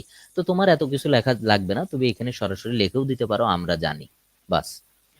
তাহলে কে ইজ ইকাল টু, এখানে সি, এই সি এর মান কত দেখো 100, এটা সবসময় কনস্ট্যান্ট। আর ডি এর মান হচ্ছে 0.06 মিলিমিটার ছিল, কিন্তু আমাদের শর্ত অনুযায়ী যেহেতু এই কে এর একক বেরোবে সেন্টিমিটার পার সেকেন্ডে, সেই জন্য আমাদের এটাকে সেন্টিমিটার করতে হবে। তাহলে 0.06 মিলিমিটারটা সেন্টিমিটার করলে কত হয়, 0.006 সেন্টিমিটার। তাহলে সেই 0.006 এর স্কোয়ার। এখন দুইটা মিলে কত হলো, 3.6 ইন্টু 10⁻³ সেন্টিমিটার পার সেকেন্ড। অর্থাৎ এই কম সময়ের ভিতরেই এই কাজটা সংঘটিত হয়। আচ্ছা, এই হচ্ছে অ্যালেন হ্যাজেনের সূত্র। এরপরে দেখো এই 5 নাম্বার অধ্যায়ে বেশ কয়েকটি পরীক্ষা আছে, যেটা তোমরা আমাদের মূল ক্লাসে দেখেছো। তার ভিতরে একটা পরীক্ষার নাম হচ্ছে, এই যে দেখো এখানে আমি অলরেডি লিখে রেখেছি, ভেরিয়েবল হেড ভেদ্যতা পরীক্ষা। তো এই ভেরিয়েবল হেড ভেদ্যতা পরীক্ষায়, ভেরিয়েবল কেন বলছে একে, ভেরিয়েবল হচ্ছে এইটা বিভিন্ন জায়গায় বিভিন্ন রকম ভ্যারি করে, আলাদা আলাদা হয়।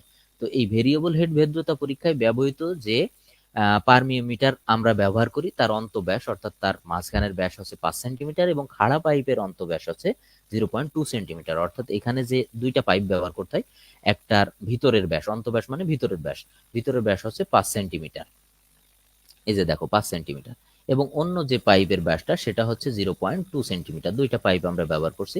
এখন দেখো নমুনা মৃত্তিকার দৈর্ঘ্য কত, 8 সেন্টিমিটার।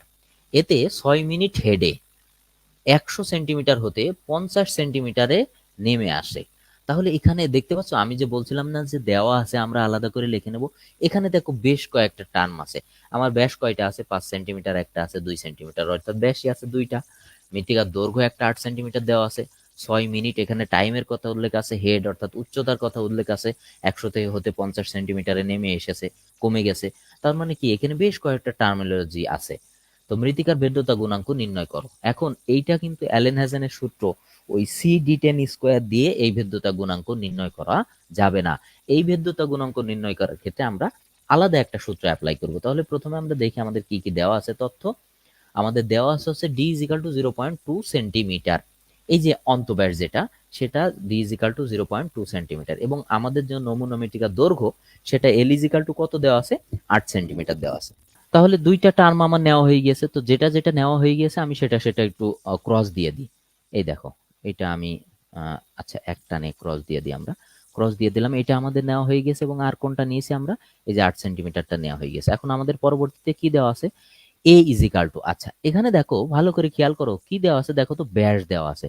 তো যেটার ব্যাস দেওয়া আছে সেটার ক্ষেত্রফল আমরা বের করতে পারি।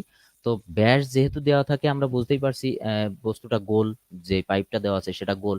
তাহলে কোনো গোলাকার বস্তুর ক্ষেত্রফল কি, পাই ডি স্কোয়ার বাই 4 অথবা পাই বাই 4 ডি স্কোয়ার। দেখো তাহলে এ ইজ ইকাল টু কত, পাই বাই 4 ডি স্কোয়ার। তো ডিটা কি, এই যে ব্যাসটা 0.2, তার স্কোয়ার করলাম আমরা। এখন আমাদের টাইম দেওয়া আছে, টাইম কত মিনিট, 6 মিনিট।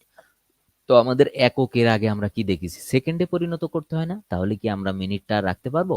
পারবো না। তাহলে আমাদের কি করতে হবে, এটাকে সেকেন্ড বানাইতে হবে। তাহলে 6 মিনিট সমান কত সেকেন্ড হয়, এই যে দেখো 6 মিনিট সমান এখানে লিখছি টি ইজ ইকাল টু 6 × 60, কারণ 60 সেকেন্ডে 1 মিনিট, তাহলে 6 মিনিটে টোটাল 360 সেকেন্ড হলো। তো তাহলে আমার যে মিনিটের কাজটা আমি নিয়েছি এটা কিন্তু শেষ হয়ে গেছে। তার মানে এটা আমরা নিয়ে ফেলেছি, আমরা 8 নিয়ে ফেলেছি, 0.2 নিয়ে ফেলেছি। আচ্ছা, এখন দেখো আমার দুইটা উচ্চতার কথা দেওয়া আছে। আমি বলছিলাম না যে উচ্চতা কম থেকে বেশি হয়েছে, একটা উচ্চতা আছে 100 আর একটা উচ্চতা আছে কত, 5, ও না সরি, হ্যাঁ হ্যাঁ ঠিকই আছে 100 আর একটা আছে কত, 50 সেন্টিমিটার। তো 100 সেন্টিমিটার, এটা এখানে 5 না, এটা 50 হবে। একটু কারেকশন করে দিই। আচ্ছা, তো 100 আর একটা হচ্ছে 50। ওকে, তাহলে আমরা দুইটা যে সেন্টিমিটার নেওয়া হয়ে গেছে। এখন H2 না সরি, এটা হচ্ছে আন্তঃব্যাস। আচ্ছা, এটা এই ডি এর আগে আমাদের একটা কাজ করতে হবে, ব্যাস লিখে দিতে হবে, ব্যাস। ওকে, আচ্ছা তাহলে আমাদের দুইটা উচ্চতা, একটা হচ্ছে 50 সেন্টিমিটার আর একটা হচ্ছে 100 সেন্টিমিটার, আমরা অলরেডি দিয়ে দিয়েছি। এখন আমাদের মূল সূত্রটা অ্যাপ্লাই করে আমরা ম্যাথটা বের করে ফেলতে পারবো। তো এখন যেহেতু এই ব্যাসের এগেনস্টে অর্থাৎ 0.2 ব্যাসের এগেনস্টে একটা ক্ষেত্রফল আমাদের বের হবে, আবার 5 সেন্টিমিটার ব্যাসের এগেনস্টেও আমাদের একটা ক্ষেত্রফল বের হবে। সেই 5 সেন্টিমিটার ব্যাসের এগেনস্টে আমাদের যে ক্ষেত্রফলটা বের হবে সেটা কি, সেটা হচ্ছে, আমরা এটা মুছে দিই। আচ্ছা, সেটা আচ্ছা সেটা কত বের হবে আমাদের 5 centimetre against, A equal to pi D square by 4 বের হবে। ঠিক আছে, আচ্ছা এরপর দেখো তাহলে আমরা কি জানি, আমরা এখন সূত্রটা অ্যাপ্লাই করব, কে ইজিক্যাল টু হট। এখন কে সূত্র আর সেই আগের সূত্রের মতো সি ডি টেন স্কোয়ার দিয়ে হবে না, সেটা কিভাবে হবে চলো আমরা দেখি। তো আমরা জানি ভেদ্যতা গুণাঙ্ক, অর্থাৎ ভেরিয়েবল হেড পরীক্ষার জন্য ভেদ্যতা গুণাঙ্ক আমার যেটা আছে সেটা কি, সেটা হচ্ছে কে ইজিক্যাল টু 2.3 ছোট এ এল ডিভাইডেড বাই বড় এ টি, এখানে দুইটা এ ব্যবহার করা হবে, লগ 10 অর্থাৎ log base 10 H1 by H2। এখন দেখো এই সূত্র আমরা অ্যাপ্লাই করি। তাই প্রথম আছে 2.3, এখন ছোট এর মান কত, ছোট এর মান হচ্ছে পাই বাই 4 0.2 স্কোয়ার। আচ্ছা, এখানে তোমরা আর একটা কাজ করতে পারো, এই যে দেখো এইটা ক্যালকুলেশন করে যত মান হয় তুমি এখানে বসাতে পারো। হ্যাঁ, সামথিং মনে করো মান হলো, সেই মানটা আবার ডিরেক্ট নিয়ে যেয়ে এখানে বসিয়ে দিতে পারো, এই পুরো অংশটা না তুলে দিলেও হবে। আচ্ছা, এরপর এল এর মান কত, 8 সেন্টিমিটার, যেটা আমরা এখানে দিয়েছি। এরপর নিচে কত আছে, এ টি অর্থাৎ বড় এটি, তো বড় এ কত, পাই 5 স্কোয়ার ডিভাইডেড বাই 4 অথবা pi by 4 5 square, pi by 4 5 square into এখানে ইয়ের মান কত, কি বলে হচ্ছে টাইম কত, 360 সেকেন্ড। এই যে দেখো টাইম সমান 360 সেকেন্ড, লগ বেস 10। এবার H1 বাই H2, তো H1 আমাদের আছে 100 সেন্টিমিটার এবং H2 আছে হচ্ছে 50 সেন্টিমিটার। এবং এটা যদি তুমি ক্যালকুলেশন করো তাহলে একবারে ক্যালকুলেটরে মান চলে আসবে 2.46 ইন্টু 10⁻⁵ সেন্টিমিটার পার সেকেন্ড। তো এটাই হচ্ছে আমাদের অ্যান্সার। তাহলে এখানে এই অধ্যায়ে, পঞ্চম অধ্যায়ে আমরা ভেরিয়েবল হেড ভেদ্যতা পরীক্ষা এবং অ্যালেন হ্যাজেনের সূত্র থেকে কে এর কয়টা সূত্র দেখলাম, কে এর দুইটা সূত্র দেখলাম, একটা হচ্ছে 2.3 এল ডিভাইডেড বাই এটি log base 10 H1 by H2, এবং আর একটা কে এর সূত্র আমরা যেটা দেখলাম সেটা আমরা এখানে লিখে দিই, K is equal to C D 10 তার স্কোয়ার। তো এই দুইটা সূত্র থেকেই মূলত এই পঞ্চম অধ্যায়ের অঙ্কগুলো হবে। আশা করি তোমরা বুঝতে পারছো। আচ্ছা, এই অধ্যায় নিয়ে তোমাদের যদি কারো কোনো কোশ্চেন থাকে তো কমেন্ট সেকশনে জানাতে পারো। আচ্ছা, এখন আমরা হচ্ছে ষষ্ঠ অধ্যায় পড়বো। ষষ্ঠ অধ্যায় হচ্ছে মৃত্তিকার কনসলিডেশন এবং কম্পাকশন। তো কনসলিডেশন এবং কম্পাকশন এই দুইটা জিনিস পড়ার আগে, অর্থাৎ অধ্যায়ের চ্যাপ্টারে যাওয়ার আগে আমি তোমাদের কনসলিডেশন এবং কম্পাকশন এই দুইটা একটু বুঝিয়ে দিই। তো প্রথমে আমরা কনসলিডেশনে যাই। কনসলিডেশনটা কি, কনসলিডেশন এক ধরনের টেস্ট। তো এই টেস্টটা কিভাবে করা হয়? এই টেস্টটা করা হয় কনসলিডেশন কোন সমস্ত মাটির ক্ষেত্রে করা হয়? যে সমস্ত মাটি সম্পৃক্ত থাকে, অর্থাৎ পানিতে ভেজা থাকে, অর্থাৎ যে মাটির ভিতরে পর্যাপ্ত পরিমাণ পানি আছে সেই মাটির কনসলিডেশন টেস্ট করা হয়। এখন কনসলিডেশন টেস্টটা কেন করা হয়? মাটির যে ভার বহন ক্ষমতা সেটা নির্ণয় করার জন্য কনসলিডেশন টেস্ট করা হয়। আবার কম্পাকশন টেস্টও কিন্তু একই কারণে করা হয়। তো কনসলিডেশনের মাধ্যমে আমরা কি করি? মাটির ভিতর থেকে যে লিকুইড থাকে সেই লিকুইডটাকে বের করে দিই, বের করে দিয়ে মাটিটাকে একটা সলিড বা কঠিন স্টেটে নিয়ে যাই। কম্পাকশনের ক্ষেত্রে আমরা কি করি? কম্পাকশনের ক্ষেত্রে মাটির ভেতর থেকে আমরা বাতাসের যে ভয়েড থাকে, এয়ার ভয়েড থাকে, এয়ার বের করি। অর্থাৎ দুইটা টার্মের ক্ষেত্রে আমরা দুইটা জিনিস বের করি। কনসলিডেশনের ক্ষেত্রে কি বের করি আমরা? কনসলিডেশনের ক্ষেত্রে আমরা যেটা বের করি সেটা হচ্ছে ওয়াটার, আর কম্পাকশনের ক্ষেত্রে যেটা আমরা বের করি সেটা হচ্ছে এয়ার, বাতাস। অর্থাৎ মাটির ভিতরে যে বাতাস থাকে, তোমরা যখন নতুন রাস্তা করা হয় তখন দেখবা যে রাস্তার মাটি কাটার পর ওর উপরে বালি ফেলা হয়, এবং বালি ফেলে তখন হচ্ছে দুর্মুজ আছে। দুর্মুজটা অনেকটা এরকম দেখতে, আমি একটু যদি এঁকে দেখাই, এরকম একটা লাঠির দণ্ড এবং এর নিচে পাথরের একটা বড় এই টাইপের অনেকটা থাকে। আমার এখানে সোজা হচ্ছে না, তবে এটা স্টিল সোজা থাকে। তো দুর্মুজ এরকম একটা যন্ত্র যেটা দিয়ে মাটিকে বারবার বাড়ি দেওয়া হয়, অর্থাৎ উপর থেকে এইভাবে এইভাবে প্রেসার দিয়ে মাটির উপরে বাড়ি দেওয়া হয়। তাতে কি হয় যে এই যে নিচের যে সয়েল থাকে, এই সয়েলের ভিতরে যদি কোনো বাতাস থাকে, এয়ার ভয়েড থাকে, সে ভয়েড গুলো বের হয়ে যায় এবং সয়েলটা একটা সলিড বা কঠিন স্টেটে পৌঁছিয়ে যায়। আচ্ছা, আর কনসলিডেশন কি হয়? কনসলিডেশনের ক্ষেত্রে মাটির ভিতর থেকে ওয়াটার বের করে দেওয়া হয়, পানি বের করে দেওয়া হয়। তাহলে চলো এই অধ্যায়ে আমরা কি কি আছে সেগুলো একটু দেখি। প্রথমে আছে কনসলিডেশন এবং কম্পাকশন সংক্ষেপে বুঝিয়ে লেখো। এই ধরনের প্রশ্ন যখন আসবে সেই প্রশ্নগুলো সংক্ষিপ্ততে আসবে, ডিটেলস আসবে না। কারণ ডিটেলস প্রশ্ন কখন দেবে? যখন তোমাদের কোনো পরীক্ষণ করতে হবে, বুঝেছো? কোনো পরীক্ষণ করতে যখন হবে তখন ডিটেলস পরীক্ষা আসবে। তাহলে কনসলিডেশনটা আমরা দেখি। তো কনসলিডেশন কি? কনসলিডেশন হচ্ছে মৃত্তিকার চাপ প্রয়োগকালে এর আয়তন হ্রাস পায়। অর্থাৎ মাটিকে যখন আমরা চাপ প্রয়োগ করছি, মাটিকে যখন আমরা প্রেসার দিচ্ছি, তখন কি হয় যে এর আয়তনটা কমে যায়। তো যে ধর্মের জন্য চাপা বলের প্রভাবে মৃত্তিকার আয়তন হ্রাস পায় তাকে মৃত্তিকার কম্প্রেসিবিলিটি অফ সয়েল বলে। তো কম্প্রেসিবিলিটি অফ সয়েলটাই আসলে কনসলিডেশন। আচ্ছা, তো সম্পূর্ণ সম্পৃক্ত মৃত্তিকার স্থির নিশ্চল চাপা বলের ফলে মৃত্তিকার সমনমনকে কনসলিডেশন বলে। এটা শুনে অনেক কঠিন মনে হচ্ছে, আমি বুঝিয়ে দিচ্ছি। সম্পূর্ণ সম্পৃক্ত, তো সম্পূর্ণ সম্পৃক্ত কোন মাটি বলতো? যে মাটি পানিতে একেবারে ডোবা অবস্থায় আছে, অর্থাৎ সাবমার্সড অবস্থায় আছে, যেটা আমি দ্বিতীয় অধ্যায়ের ম্যাথ করানোর সময় তোমাদের বলেছিলাম, সেটাকেই বলে হচ্ছে সম্পূর্ণ সম্পৃক্ত। আচ্ছা, তো সম্পূর্ণ সম্পৃক্ত বুঝলে স্থির, অর্থাৎ এই চাপটা দুর্মুজের ক্ষেত্রে কি হয় বা কম্প্রেসের ক্ষেত্রে কি হয়? আমরা একবার কম্প্রেস উপরে করি, একবার নিচে করি, উপরে করি, নিচে করি, তার মানে কি? সেটা হচ্ছে স্থির না, অস্থির চাপ। আর এটা হচ্ছে স্থির নিশ্চল, অর্থাৎ এই চাপটা চলনশীল না, এক জায়গায় স্থির থাকে। এই যেমন দুর্মুজের ক্ষেত্রে বা কম্পাকশনের ক্ষেত্রে চাপ একবার এখানে পড়ছে, একবার এখানে পড়ছে, এবার এখানে পড়ছে, অর্থাৎ চলনশীল থাকে। এইটাতে কিন্তু চলনশীল থাকে না, একটা প্লেট দিয়ে সেই প্লেটটা কি থাকে? স্থির থাকে এবং নিশ্চল থাকে, সে চলতে পারে না। চাপা বলের মাধ্যমে, অর্থাৎ স্থির নিশ্চল প্লেটের উপর চাপা বল প্রয়োগ করা হয়। আমি যদি তোমাদের একটু এঁকে দেখাই তাহলে আরো ক্লিয়ার বুঝবা। এই দেখো, মনে করো যে এর নিচে মাটি আছে, এরকম একটা প্লেট আছে।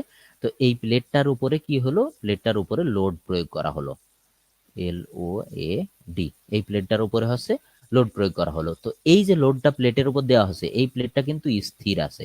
হ্যাঁ, এই প্লেটটা একদম স্থির অবস্থায় আছে, স্ট্যাটিক অবস্থায় আছে। তো এই স্থির নিশ্চল চাপা বলের মাধ্যমে মৃত্তিকার সংনমনকেই বলা হচ্ছে কনসলিডেশন, এবং এর মাধ্যমে কি হয়? পানি বের করে দেওয়া হয়।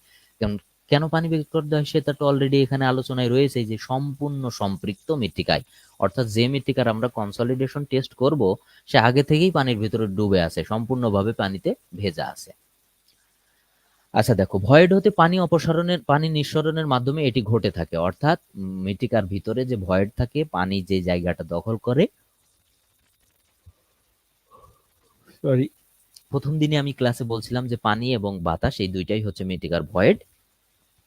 তো এই ভয়েড অপসারণের মাধ্যমে এটা ঘটে থাকে, অর্থাৎ ভয়েড হতে পানি নিঃসরণের মাধ্যমে এটা ঘটে থাকে। এটা অনেকটা সম্পূর্ণ স্পঞ্জ হতে চাপ প্রয়োগে পানি নিঃসরণ করার মতো।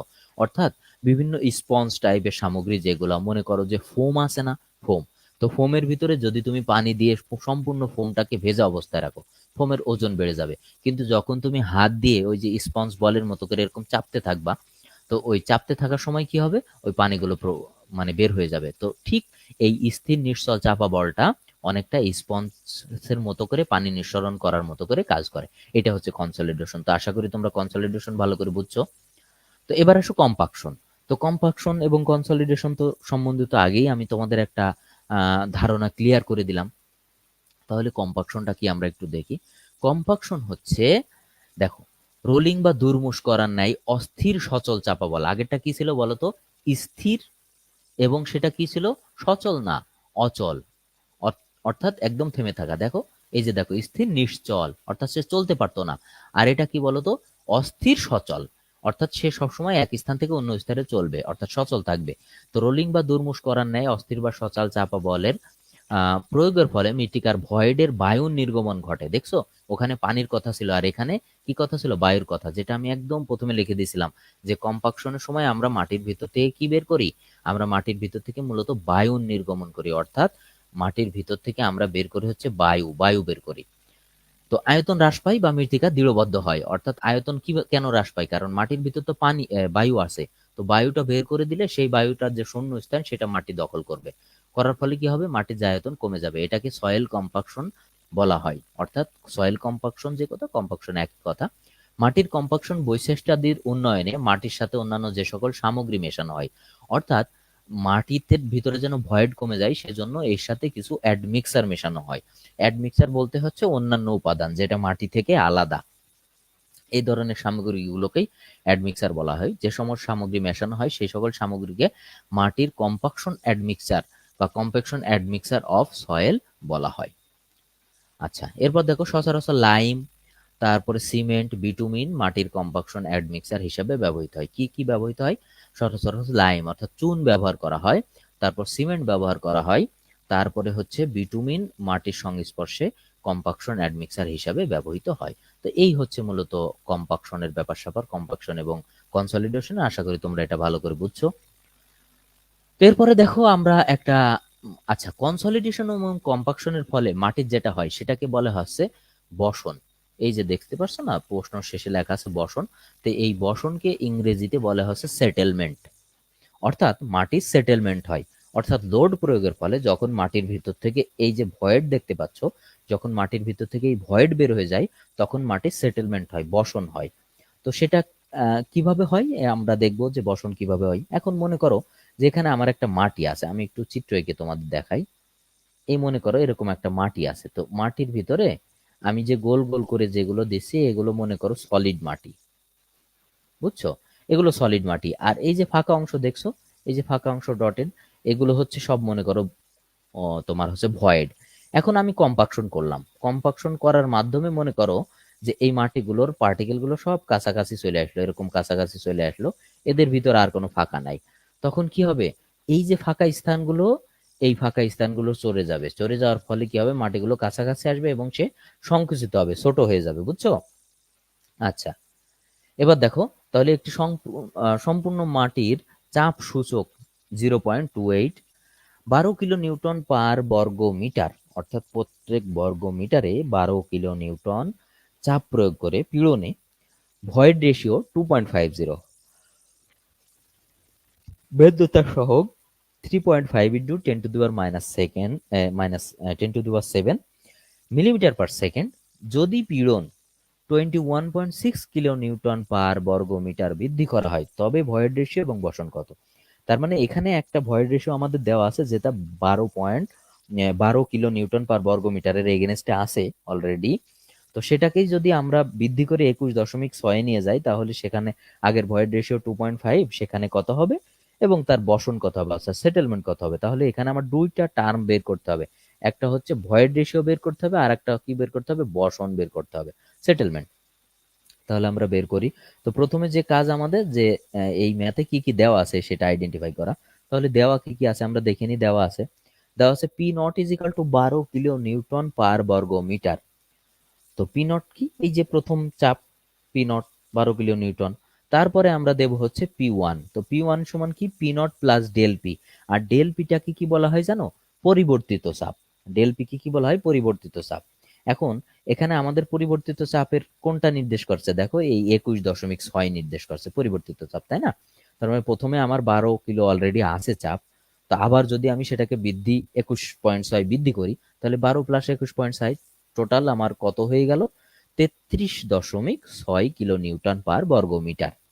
আচ্ছা, এরপর ই নট অর্থাৎ ভয়েড রেশিও। ভয়েড রেশিওকে আমরা প্রথম দিন তোমরা দ্বিতীয় চ্যাপ্টারে দেখেছো যে ভয়েড রেশিওকে ই দিয়ে প্রকাশ করে। তো ই নট ইজ ইকাল টু কত? 2.05। আচ্ছা, তারপরে সিসি। তো সিসি এই যে দেখো এখানে নমুনার মাটির চাপ সূচক, এই চাপ সূচককে হচ্ছে সিসি বলে। সিসি হচ্ছে 0.28। এবং ই ওয়ান, যেহেতু একটা ই নট, তো এটা আমরা ওয়ান দিয়ে এটা টু দিতে পারতাম, এটা যেহেতু ই নট দিয়েছে আমরা এখানে ওয়ান দিলাম। আচ্ছা, 0.1ও বলতে পারো, নটও বলতে পারো, একই কথা। ই ওয়ান সমান হট এবং settlement S is equal too hot. তো প্রথমে আমাদের ভয়েড রেশিও বের করতে হবে, দেন সেটেলমেন্ট বের করতে হবে, কারণ ভয়েড রেশিও সেটেলমেন্ট বের করার সময় ভয়েড রেশিওর সূত্রটা লাগতে পারে।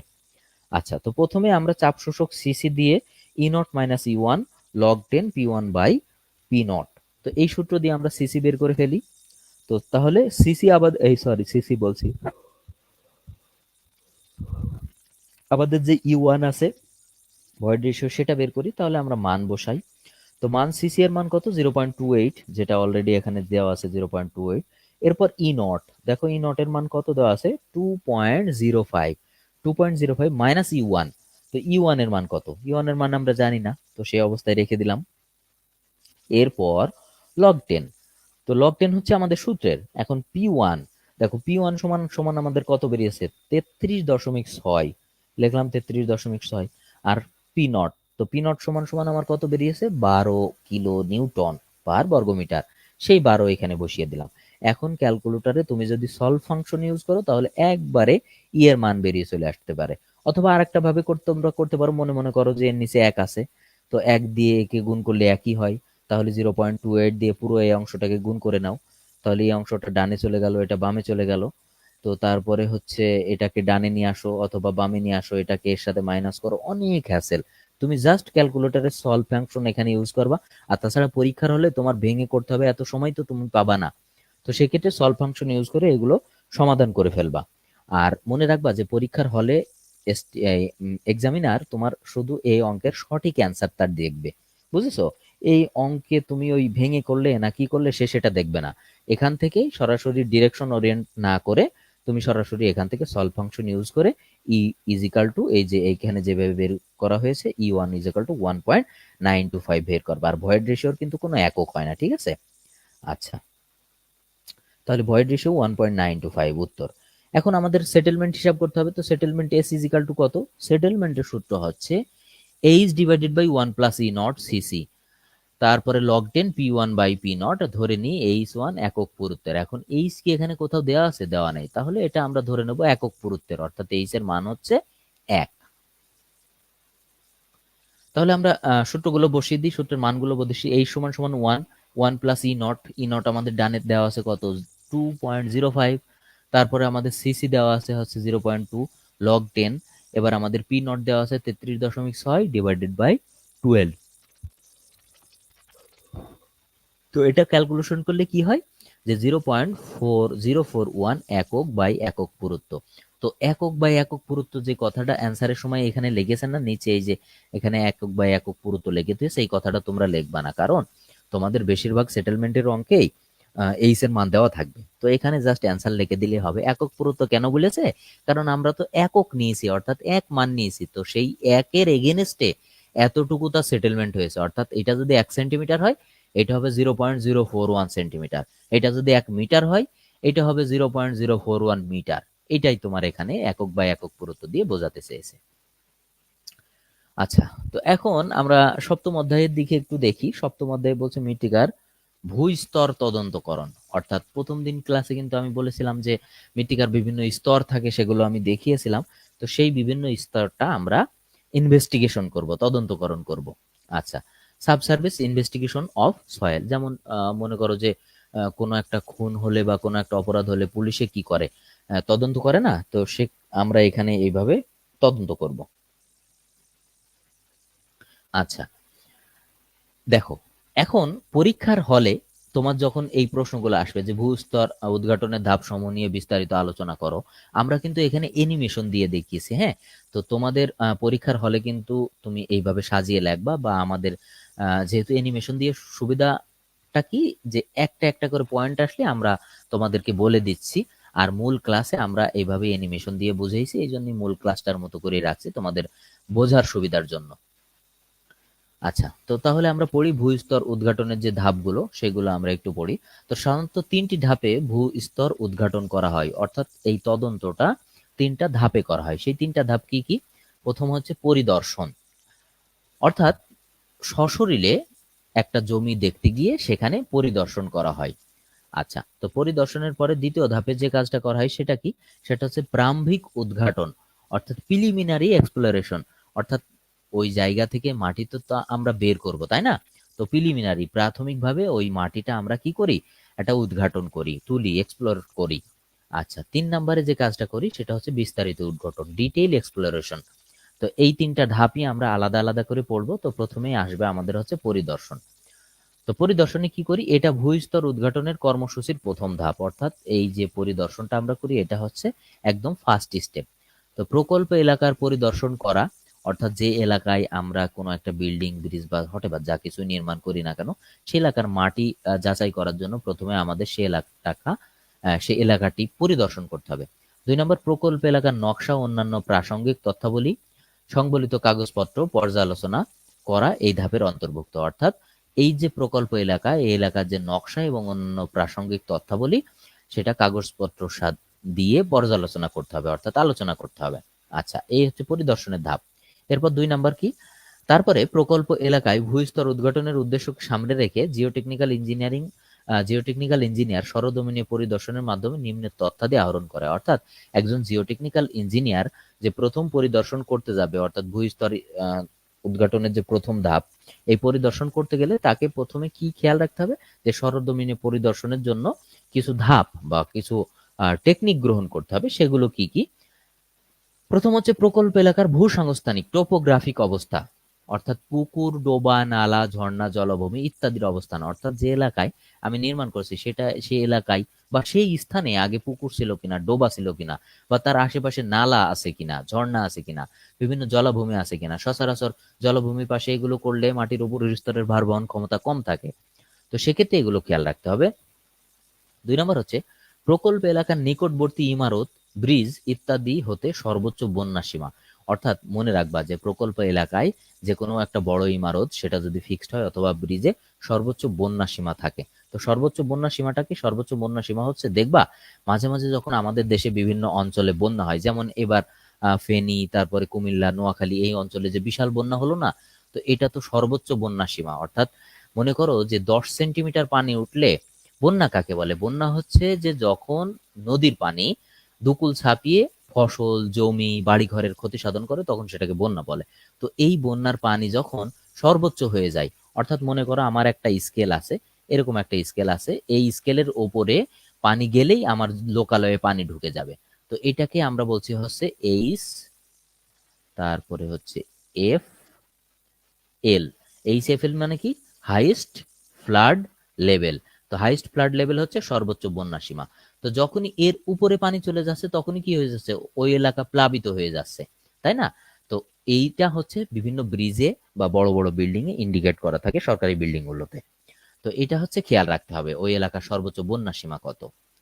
আচ্ছা, 3 নম্বর হচ্ছে মৃত্তিকার ফাটল, ধস, সংকোচন, সম্প্রসারণ ইত্যাদি বাস্তবে দেখা। অর্থাৎ লোড প্রয়োগে মনে করো যে আমরা দুর্মুজ দিয়ে এই পরীক্ষাটা করতে পারি। লোড প্রয়োগে সেই মৃত্তিকা ধসে যাচ্ছে কিনা, বা তার সংকোচন হচ্ছে কিনা, অথবা সম্প্রসারণ হচ্ছে কিনা, অর্থাৎ মৃত্তিকা বেড়ে যাচ্ছে কিনা, সেটা খেয়াল করতে হবে। 3 নম্বর হচ্ছে প্রকল্প এলাকার গাছ গাছলা, স্বচ্ছ শাকসবজির ধরন এবং উৎপাদন ক্ষেত্র। আমরা যে এলাকায় প্রকল্প করছি সেই এলাকায় গাছ গাছলার ধরন কি? সেগুলো কি আসলে বড় বড় গাছ, অথবা সেখানে কি শস্য চাষ বা শাকসবজির চাষ বেশি হয়? যদি বেশিও হয়, কোন ধরনের হয়? সেই সমস্ত বিষয়গুলো খেয়াল রাখতে হবে। এগুলোকে বলা হচ্ছে ট্রপোগ্রাফিক অবস্থা। তারপর হচ্ছে প্রকল্প এলাকার এর নিকটবর্তী গভীর খাতের খাড়া পৃষ্ঠ হতে মৃত্তিকা স্তরের অবস্থান। অর্থাৎ প্রকল্প এলাকায় যেসব খাত আছে, গভীর খাত, সেই খাত থেকে খাড়া পৃষ্ঠে মৃত্তিকা কি অবস্থায় আছে, মৃত্তিকার স্তর, সেইটা কিন্তু খেয়াল রাখতে হবে। আচ্ছা, এরপর প্রকল্প এলাকা বা এর নিকটবর্তী, অর্থাৎ প্রকল্প এলাকার নিকটবর্তী যে কোনো এলাকায় এলাকার পূর্বে নির্মিত কাঠামোর ফাটলের ধরন বা দেবে যাওয়ার পরিমাণ। অর্থাৎ যে এলাকায় আমি প্রকল্পের কাজ করতে গেছি, আমার ভালো করে খেয়াল রাখতে হবে যে সেই এলাকায় এর আগে কি কোনো মাটির সেটেলমেন্ট হয়েছে বা কোনো বিল্ডিং কি বসে গিয়েছে। একবার আমি দেখলাম, সম্ভবত আমি যদি ভুল না করি, চট্টগ্রামে একজন ভদ্রলোক একটা বাসা করেছে, খুব সুন্দর বাসায়, বেশ অনেক টাকা পয়সা খরচ করেছে, কিন্তু তিনি সয়েল টেস্ট করেননি। যাই হোক, যে কোনো অবস্থায় বা যে কোনো চিন্তা থেকেই তিনি সয়েল টেস্ট করেননি। তো বাসাটা খুব সুন্দর করে তৈরি করেছে। বাসাটা তৈরি করে যেদিন বাসায় উঠবে সেদিনই বাসাটা একদিকে সেটেলমেন্ট হয়ে গেছে, অর্থাৎ দেবে গেছে একদিককার মাটি। তো এই জিনিসটা কিন্তু খুব কষ্ট। আমরা যে কোনো স্থাপনা করতে গেলে সেখানে আমাদের শ্রম, আমাদের টাকা, অনেক কিছু ব্যয় হয়। তো সেটা যদি একবারে সেটেলড হয়ে যায়, দেবে যায়, সেটা ক্ষতি না? এই জন্য ওই এলাকার আশেপাশে কোনো বিল্ডিং দবে গিয়েছে কিনা, অর্থাৎ এই মাটির সেটেলমেন্ট হওয়ার প্রবণতা আছে কিনা, সেটাও একজন জিওটেকনিক ইঞ্জিনিয়ারের খেয়াল রাখতে হয়। এরপর প্রকল্প এলাকার ভূনির্মিত কাঠামোর গ্যাস লাইন, অর্থাৎ মাটির নিচের যে গ্যাস লাইন, বৈদ্যুতিক লাইন, পয় নিষ্কাশন লাইন, টেলিফোন লাইন, পানি সরবরাহ লাইন, কন্ডুইট লাইন ইত্যাদি কি অবস্থায় আছে বা কতটুকু আছে, অথবা প্রকল্প যে করছি আমি, আমি যদি এই কাজটা করতে যাই, অর্থাৎ মাটি যখন আমি বোর করব তখন কি গ্যাস লাইন তা নষ্ট হয়ে যাবে কিনা, বৈদ্যুতিক লাইনটা নষ্ট হয়ে যাবে কিনা, বা বৈদ্যুতিক লাইন বা গ্যাস লাইন কোন অ্যালাইনমেন্টে গেছে, এগুলো হচ্ছে খেয়াল রাখতে হয়। তারপরে প্রকল্পের জন্য মালামাল পরিবহন এবং যোগাযোগ সুবিধা, অর্থাৎ যেই স্থানে আমরা প্রকল্প কাজটা করছি সেই স্থানে তো আমার মাল সামগ্রী নিয়ে যেতে হবে, অর্থাৎ সেখানে ইট, বালু, সিমেন্ট, পাথর, খোয়া, আমাদের যে নির্মাণ সামগ্রী, সেগুলো না নিয়ে গেলে আমি কাজ কিভাবে করব? আর সেগুলো তো আমি মাথায় করে নিয়ে যাবো না, সেগুলো পরিবহন করতে হবে। অর্থাৎ সেগুলো যানবাহন দিয়ে আহ, মানে এখান থেকে এক স্থান থেকে অন্য স্থানে নিতে হবে। তো সেখানকার যোগাযোগ সুবিধাটা কি, সেটাও খেয়াল রাখতে হবে। তারপরে হচ্ছে প্রকল্প এলাকার প্রাকৃতিক দুর্যোগ, বন্যা, ভূমিকম্প ইত্যাদি আছে কিনা। যেমন আমাদের দেশের যে কয়েকটা জোন আছে, সবচেয়ে বেশি হচ্ছে সিলেটে ভূমিকম্প হওয়ার প্রবণতা বেশি, বুঝেছো? আচ্ছা, তো এইটা হলো, মনে করো যে এক একটা জোন। তো সেই এলাকাটা ভূমিকম্প প্রবণ কিনা, আবার হঠাৎ দুর্যোগ জনিত কারণে সেখানে বন্যা হয় কিনা, তো এগুলো খেয়াল রাখতে হবে। এরপর হচ্ছে প্রাথমিক উদ্ঘাটন, অর্থাৎ দ্বিতীয় ধাপ, যেটা প্রিলিমিনারি। সেক্ষেত্রে কি হয় যে প্রকল্প এলাকার ভূ অভ্যন্তরে বিভিন্ন স্তরের গভীরতা, অর্থাৎ মাটির অভ্যন্তরে বিভিন্ন স্তরের ডেপথ, তারপরে তার পুরুত্ব, বিস্তৃত, গঠন ইত্যাদি সম্পর্কে সরজমিনি ওয়াকিবহল হওয়াই প্রারম্ভিক উদ্ঘাটনের উদ্দেশ্য। অর্থাৎ সেখানে যেতে হবে এবং সরজমিনে এই টেস্টগুলো করে এইগুলো সম্বন্ধে জানতে হবে। আচ্ছা, 3 নম্বর হচ্ছে বিস্তারিত উদ্ঘাটন বা ডিটেইল এক্সপ্লোরেশন। তো ডিটেইল এক্সপ্লোরেশন কি, এই ধাপে ব্যাপক ছিদ্রকরণ, অর্থাৎ বোরিং, স্যাম্পলিং। অর্থাৎ দেখো, এর আগে যে আমাদের হচ্ছে তোমরা মূল ক্লাসে অলরেডি দেখেছো বা তোমাদের বইতেও আছে যে ওয়াশ বোরিং, তারপরে এরকম বিভিন্ন ধরনের বোরিং, তারপরে স্পুন, আর কি কি যেন আছে। তো এই সব বোরিং গুলো করা হয়, কি করা হয়, স্যাম্পলিং করা হয়। অর্থাৎ বোরিং করে আমরা নিচে থেকে মাটি তুলে নিয়ে আসি স্যাম্পলিং করার জন্য। তো এই মাটি তুলে নিয়ে এসে গবেষণাগারে আমরা কি করি, পরীক্ষা করি, নমুনা মৃত্তিকার পরীক্ষাকরণ কর্মসূচি সম্পাদিত হয়। অর্থাৎ এই যে বিস্তারিত উদ্ঘাটন দেখতেছো, এই যে বিস্তারিত উদ্ঘাটন, এই ধাপে হচ্ছে মূলত বোরিং করা হয়, স্যাম্পলিং নেওয়া হয়। স্যাম্পলিং নিয়ে এখানে কি হয়, যে বিস্তারিত যে কর্মসূচি সেটা সম্পাদিত হয়। সেটা কোথায়, পরীক্ষাকরণের মাধ্যমে। কোথায় হয়, সেটা গবেষণাগারে। আচ্ছা, তো এই সকল কার্যক্রমের মাধ্যমে বিভিন্ন স্তরের মৃত্তিকার প্রকৌশল ধর্মাবলী নিরূপণ করা হয়। তো এই থার্ড ধাপে এসে কি করি, আমরা যে সকল মৃত্তিকার বিভিন্ন স্তরের প্রকৌশল ধর্মাবলী, অর্থাৎ প্রকৌশল ধর্ম বলতে বলতে মৃত্তিকার লোড বহন ক্ষমতাকেই প্রধানত বোঝাই। তো এই মৃত্তিকা কিরকম লোড নিতে পারছে সেটা নিয়ে আমরা আলোচনা করি। তো আশা করি এই কনসেপ্টটা বুঝতে পারে। এই প্রশ্নটা হচ্ছে রচনামূলক প্রশ্ন হিসাবে আসে। তারপরে হচ্ছে প্রাকৃতিক অবস্থানে মৃত্তিকার বিভিন্ন বৈশিষ্ট্য জানার জন্য ভেদ্যতা পরীক্ষা, ভেনশিয়ার পরীক্ষা, প্লেট লোড টেস্ট পরীক্ষা। দেখো এখানে যে পরীক্ষার কথাগুলো আমি বলছিলাম সেই 3টা উল্লেখ আছে, এই পরীক্ষাগুলো করা হয়। আচ্ছা, মৃত্তিকার ভূস্তর তদন্তকরণের উদ্দেশ্য, অর্থাৎ এই যে ভূস্তরটা আমরা তদন্ত করছি, কি উদ্দেশ্যে করছি আমরা, আমাদের এখানে লাভটা কি। তো সেই উদ্দেশ্যগুলো নিম্নরূপ। এক হচ্ছে কোনো নির্দিষ্ট কাঠামোর ভিত্তির ধরন এবং গভীরতা নির্ণয় করার জন্য। অর্থাৎ আমরা যে কাঠামোটা নির্ণয় করব, অর্থাৎ যে কাঠামোটা নির্মাণ করব, সেই কাঠামোটার ধরন কি, সেটা কি অনেক লোড বহনকারী কাঠামো। যেমন আমরা যদি আবাসিক বিল্ডিং তৈরি করি, তো আবাসিক বিল্ডিং এ সচরাচর আবার আসবাবপত্র বা অন্যান্য জিনিস ছাড়া আর অন্য কোনো লোড আসে না। কিন্তু আমরা যদি ফ্যাক্টরির ধরনের বিল্ডিং করি, সেখানে কিন্তু অনেক ধরনের মেশিনারিজ এর এক্সট্রা ওজন থাকতে পারে। সেই জন্য আমাদের ফাউন্ডেশনের ডেপটা বা গভীরতা বাড়াতে হয়। তো সেইটাই, যে মৃত্তিকার ধরন এবং গভীরতা নির্ধারণ করার জন্য। 2 নম্বর হচ্ছে মৃত্তিকার ভার বহন ক্ষমতা নিরূপণ করার জন্য, অর্থাৎ যে মৃত্তিকায় আমি এই কাজটা করব তার ভার বহন ক্ষমতা আমি জানবো না, যে এই মৃত্তিকার কোন স্তরে, অর্থাৎ মৃত্তিকার যে 3টা আলাদা আলাদা স্তর থাকে সেই স্তরগুলোতে কোন স্তরে তার ভার বহন ক্ষমতা কিরকম।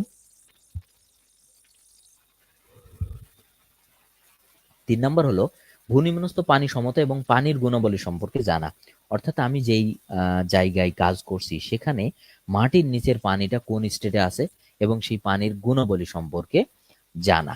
তারপর হচ্ছে মৃত্তিকা দেবে যাওয়া সেটেলমেন্টের প্রবণতা সম্পর্কে জানা, যেমনটি বললাম যে কিছু এলাকা আছে না যে এলাকার মাটির দেবে যাওয়ার প্রবণতা বেশি, তো সেই আশেপাশের এলাকা দেখে অনেকটা বোঝা যায় যে এখানে দেবে যাওয়ার প্রবণতা আছে কিনা। তারপরে হচ্ছে উপযোগী নির্মাণ কৌশল নির্বাচনের জন্য, অর্থাৎ মাটি যদি দেবে যায় সেখানে আমরা দেখা যাচ্ছে ম্যাট ফাউন্ডেশন দিতে পারি, তারপরে যদি অথবা প্রয়োজন হলে বেশি হলে আমরা পাইল ফাউন্ডেশন ইউজ করতে পারি, নিচে যদি শক্ত স্তরের মাটি পাওয়া যায়। তো এরকম বিভিন্ন নির্মাণ কৌশলের জন্য তোমার হচ্ছে ভূস্তর তদন্তকরণ করা হয়। তারপর কি আছে, দেওয়াল এবং অ্যাবাটমেন্টে মৃত্তিকার পার্শ্বচাপ সম্পর্কে অবহিত হওয়ার জন্য, অর্থাৎ আমরা যে নির্মাণটা করব সেখানে দেওয়াল এবং অ্যাবাটমেন্টের উপর মৃত্তিকার পার্শ্বচাপ, আমরা জানি যে অ্যাবাটমেন্টের কাজই হচ্ছে মৃত্তিকার যে ল্যাটারাল প্রেসার বা পার্শ্বের যে চাপ সেটা প্রতিহত করা, এই পার্শ্বচাপ কি পরিমাণ আসতে পারে সেই সম্পর্কে অবহিত হওয়ার জন্য বা জানার জন্য আমাদের এটা দরকার। তারপরে ভিত্তির বিভিন্ন সমস্যা চিহ্নিতকরণের জন্য, অর্থাৎ ফাউন্ডেশন করার সময় যে ধরনের সমস্যাগুলো সম্মুখীন হয় সেগুলো আগে থেকেই চিহ্নিত করে সেই ব্যবস্থা নেওয়ার জন্য আমরা ভূস্তর তদন্ত করে থাকি।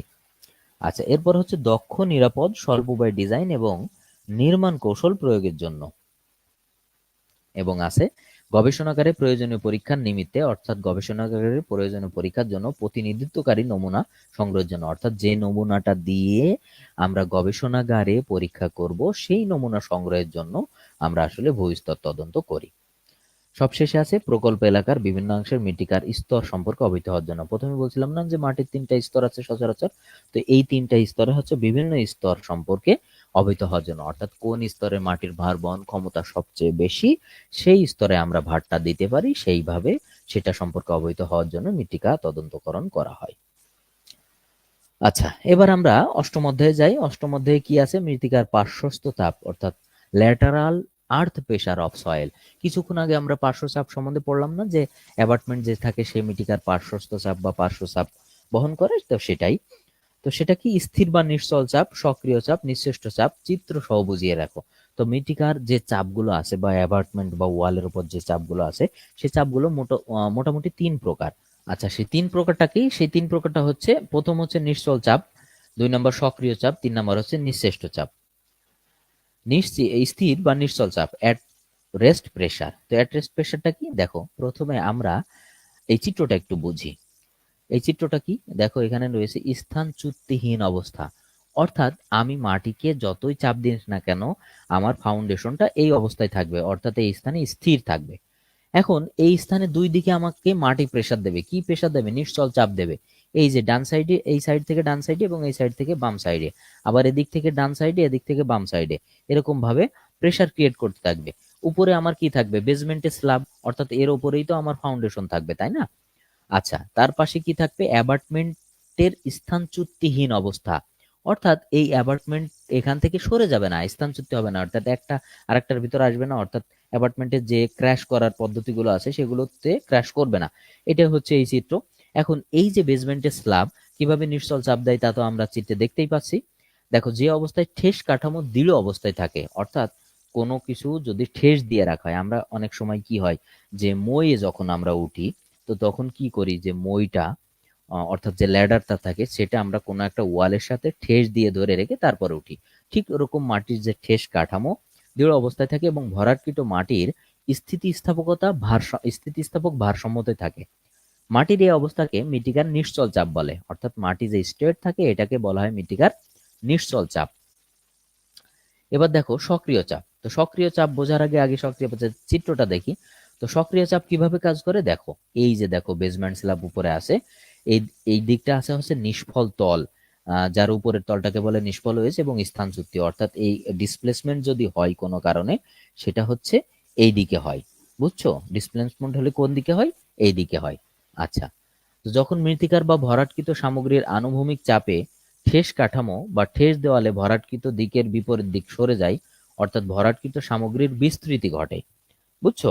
অর্থাৎ যখন মৃত্তিকা ভরাটকৃত সামগ্রিক আনুভূমিক চাপে ঠেস কাঠামো, অর্থাৎ যখন এইরকম হরিজেন্টালি চাপ দেয়, চাপ দেওয়া হয়ে যেই ঠেস কাঠামো আমরা তৈরি করেছি, এই ঠেস কাঠামোটা সরে যায় ভরাটকৃত দেওয়ালের দিকে বা ভরাটকৃত দেওয়ালের বিপরীত দিকে সরে যায়, অর্থাৎ ভরাটকৃত সামগ্রীর বিস্তৃতি ঘটে, অর্থাৎ ভরাটকৃত সামগ্রী যে প্রেসার দিয়েছে তার ফলে তার বিস্তৃতি ঘটে, তখন ওই চাপকে সক্রিয় চাপ বলা হয়।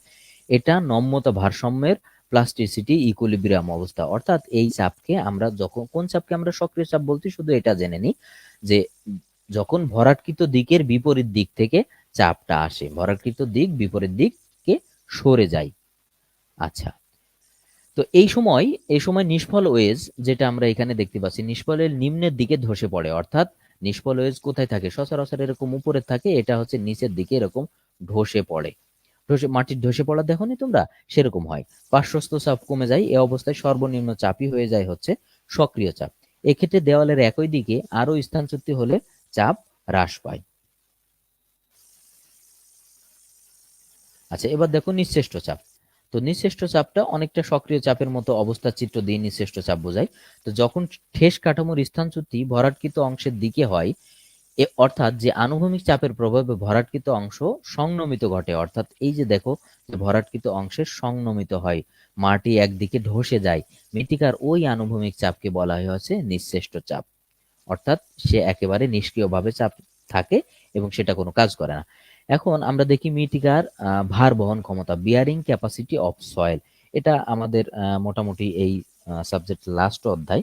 তো লাস্ট অধ্যায়ে আমরা বিয়ারিং ক্যাপাসিটিটা দেখি সয়েলের। তো ভার বহনের প্রথম যে প্রশ্নটা আছে, আচ্ছা মাটির ভার বহন ক্ষমতা নির্ণয় করতে গেলে এই অধ্যায়ে তোমরা হচ্ছে বেশ কিছু ম্যাথ পাবা। তো সেই ম্যাথটা হচ্ছে একটা ম্যাথ পাবা যেটাতে বলা থাকবে হচ্ছে ফুটিং এর দৈর্ঘ্য বের করো, অর্থাৎ আমরা যে ফুটিংটা করছি যার উপরে আমরা লোড প্রয়োগ করব, এই যে দেখো এখানে ফুটিং লেখা রয়েছে, বর্গাকার ফুটিং হোক আয়তাকার ফুটিং হোক, তো সেই ফুটিং এর যে আকার সেটা আমার বের করতে বলতে পারে, আবার সেই ফুটিং এর লোডও বের করতে পারে, এখান থেকে বিভিন্ন ম্যাথ আসতে পারে। তো আমরা এই ম্যাথটা করি। প্রথমে বলা হচ্ছে 3.0 মিটার বর্গাকার ফুটিং, যেহেতু ফুটিং এর কথা বর্গাকার উল্লেখ করছে, অর্থাৎ সেই ফুটিংটা হচ্ছে স্কোয়ার শেপের, তার মানে তার সেই স্কোয়ার শেপটা যদি আমরা এই পাশে একটু আঁকিয়ে দিই তাহলে বোধহয় বোঝা যাবে। দেখো এটা সমান হয়নি কিন্তু আসলে সমান, এটার এদিকেও 3 এদিকেও 3, অর্থাৎ উপরেরটা 3, এদিকে 3, এদিকে 3, এদিকে 3, স্কোয়ার যাকে বলে আর কি। এই ফুটিং এর গভীরতা হচ্ছে 1.25 মিটার। নেট অনুমোদিত লোড এবং গ্রস অনুমোদিত লোড বের করো। তাহলে আমার এখানে দুইটা বের করতে হবে, একটা হচ্ছে নেট লোড অর্থাৎ নিখুঁত লোড কত আসছে এবং গ্রস বাড়ার পরে কত আসছে সেটা, আর এখানে মান দেওয়া আছে gamma is equal to 18 kilo newton per বর্গ metre, C dash is equal to 15 kilo newton per বর্গ metre, phi is equal to 25 degree এবং নিরাপদ সহগ হচ্ছে 3, অর্থাৎ ফ্যাক্টর অফ সেফটি, যেটা আমাদের গ্রস অনুমোদিত লোড বের করার সময় কাজে লাগবে। তো প্রথমে আমার বের করতে হবে দেওয়া কি আছে, C dash is equal to Q N by 2, এটা হচ্ছে সূত্র। এখন সি ড্যাশ ইজিক্যাল টু যদি কিউ এন হয়, আমাদের কিউ এন কি এখানে কোথাও দেওয়া আছে? হ্যাঁ অবশ্যই দেওয়া আছে। কি দেওয়া আছে? এই কিউ এনটা হচ্ছে আমাদের বের করতে হবে। তো সেই কিউ এন সমান সমান কি তাহলে 2 সি ড্যাশ, এখন সি ড্যাশের মান তো আমরা একটা পাইছি, তাহলে 2 দিয়ে সেটাকে গুণ করি, 2 গুণ 15, 15 কি 15 কিলো নিউটন পার বর্গ মিটার। আচ্ছা, এখন দেখো তো মাটির চরম ভার বহন ক্ষমতা, তো চরম ভার বহন ক্ষমতা থেকেই কিন্তু আমরা নেট ভার বহন ক্ষমতাটা বের করতে পারি। তো চরম ভার বহন ক্ষমতা কি এন ইউ, এখানে যে এন ইউ দেখছো না, এই ইউটা হচ্ছে আলটিমেট অর্থাৎ চরম ক্ষমতা, সমান সমান কিউ ইউ, অর্থাৎ এই যে লোডের ultimate load minus gamma D. তো গামা ডি তো এখানে তো দেওয়া আছে গামার মান 18, তাহলে এটা এই যে মানটা সেটা কত দেওয়া আছে সেটা আমরা কত বের করলাম, কিউ ইউটা আমরা কত বের করলাম চূড়ান্ত মান এখান থেকে, এই যে দেখো 15 কিলো নিউটন, আমরা এখানে সরি এটা 15 না, এটা হবে 30, 15 দুগুণে 30, এখানে লেখাটা একটু ভুল আছে, এটা হবে 30 কিলো নিউটন। আচ্ছা, তাহলে 30 মাইনাস আমাদের গামাটি কত 18, ঠিক আছে। আচ্ছা, তাহলে ডি এর মান কত, এখানে দেখো এই যে দেখো 1.25, দেখছো গামার মান দেওয়া আছে 18 কিলো নিউটন, আর ডি এর মান বা গভীরতা যেটা আমি উপরে একটু লিখে দিলে তোমরা বুঝে যাবা, ডি, এই ডি এর মান কত আছে 1.25, তো সেটা ক্যালকুলেশন করলে আসছে 7.5 কিলো নিউটন পার বর্গমিটার। এরপর নিট নিরাপদ ভার বহন ক্ষমতা কিউএনএস। আচ্ছা, তো কিউএনএস কেন? এই এসটা হচ্ছে তোমার নিরাপদ সেফটি ভার বহন ক্ষমতা ultimate divided by factor of safety. তোমাকে বলছিলাম না যে ফ্যাক্টর অফ সেফটি আমাদের কাজে লাগবে। তো ফ্যাক্টর অফ সেফটি যদি এখানে, তাহলে নিট নিরাপদ ভার বহন ক্ষমতা কত আমার বের হয়েছে 7.5 চরম, সেখানে ফ্যাক্টর অফ সেফটি দিয়ে ভাগ করলে আমার কত থাকে 2.5 কিলো নিউটন পার মিটার। তাহলে দেখো আমাদের নিট অনুমোদিত লোডের পরিমাণ কিন্তু আমরা পেয়ে গেছি। তারপরে আমাদের নিরাপদ ভার বহন ক্ষমতা বের করি। নিরাপদ ভার বহন ক্ষমতা সূত্র আছে Q S is equal to Q N U divided by F plus gamma into D. তো এই যে দেখছো গামা ইন্টু ডি, এইটা মূল ফ্যাক্টরটা হচ্ছে যে এই প্রত্যেকটা ক্ষেত্রেই তোমার দেখো আমরা এই ম্যাথে সূত্র অ্যাপ্লাই করছি। তো ফুটিং এর গভীরতা বা অন্য কিছু বের করার সময় এখানকার সূত্রগুলো কিন্তু তোমার জন্য মানে ভেরি মাচ ইম্পর্টেন্ট, খুব ইম্পর্টেন্ট। সূত্র ছাড়া এখানে একটা অঙ্ক তুমি করতে পারবা না। তাহলে Q N U by F plus gamma D. এখানে Q N U by F এর দেখো একটা Q N U by F, এই টোটালটাকে কিউ এন এস বলে এবং এটার রেজাল্ট আমরা অলরেডি 2.5 পেয়ে গেছি। তাহলে আমরা এটাকে আবার কিউ এন এফ সমান 7.5/3 এটা দিয়েও বের করতে পারি, সরাসরি এরকম 2.5ও বসিয়ে দিতে পারি, সেটা আমাদের ইচ্ছা। আর গামার মান কত? 18, গামার মান লিখলাম 18। আমাদের ডি উপরে দেওয়া আছে 1.25, এই যে দেখো 1.25। তাহলে আমাদের নিট নিরাপদ ভার বহন ক্ষমতা কত বেরোলো? 25 কিলো নিউটন পার বর্গমিটার। আচ্ছা, এখন দেখো আর একটা প্রশ্ন, ভিত্তি দেবে যাওয়ার বিস্তারিত কারণ বিস্তারিত বর্ণনা করো। এই প্রশ্নটা কিন্তু অনেক ইম্পর্টেন্ট একটা প্রশ্ন, মানে কি বলবো যে এটা 3 স্টার দেওয়া প্রশ্ন। আমরা এখানে 3 স্টার দিয়ে দিলাম। ভিত্তি দেবে যাওয়ার কারণ, অর্থাৎ কি কি কারণে ভিত্তি সেটেলমেন্ট হয়। দেখো আমরা যত ভালো নির্মাণ কাজ করি না কেন, সেই ভিত্তিটা যে কোনো সময় দেবে যেতে পারে, অর্থাৎ তার সেটেলমেন্ট হতে পারে। তো সেক্ষেত্রে কিভাবে আমি নির্মাণ কাজটা করব বা কোন কোন বিষয়গুলো মাথায় রাখলে ভিত্তি দেবে যাবে না, সেগুলো আমরা একটু খেয়াল করে দেখি। সাধারণভাবে বলা যায় যে ভিত্তি প্রধানত দুইটি কারণে দেবে যেতে পারে, অর্থাৎ ভিত্তির যে দেবে যাওয়ার তার প্রধান কারণ হচ্ছে দুইটি। এক নম্বর হচ্ছে ভারজনিত কারণে, অর্থাৎ আমি যেখানে লোড দিছি সেখানে অত্যাধিক লোড আছে। অর্থাৎ মনে করো যে আমার ভিত্তি 5 কেজি লোড বহন করতে পারে, সেখানে আমি 7 কেজি 8 কেজি 9 কেজি দিয়ে দিয়েছি। তো তখন এই ভারজনিত কারণে সেটা সেটেলমেন্ট হয়।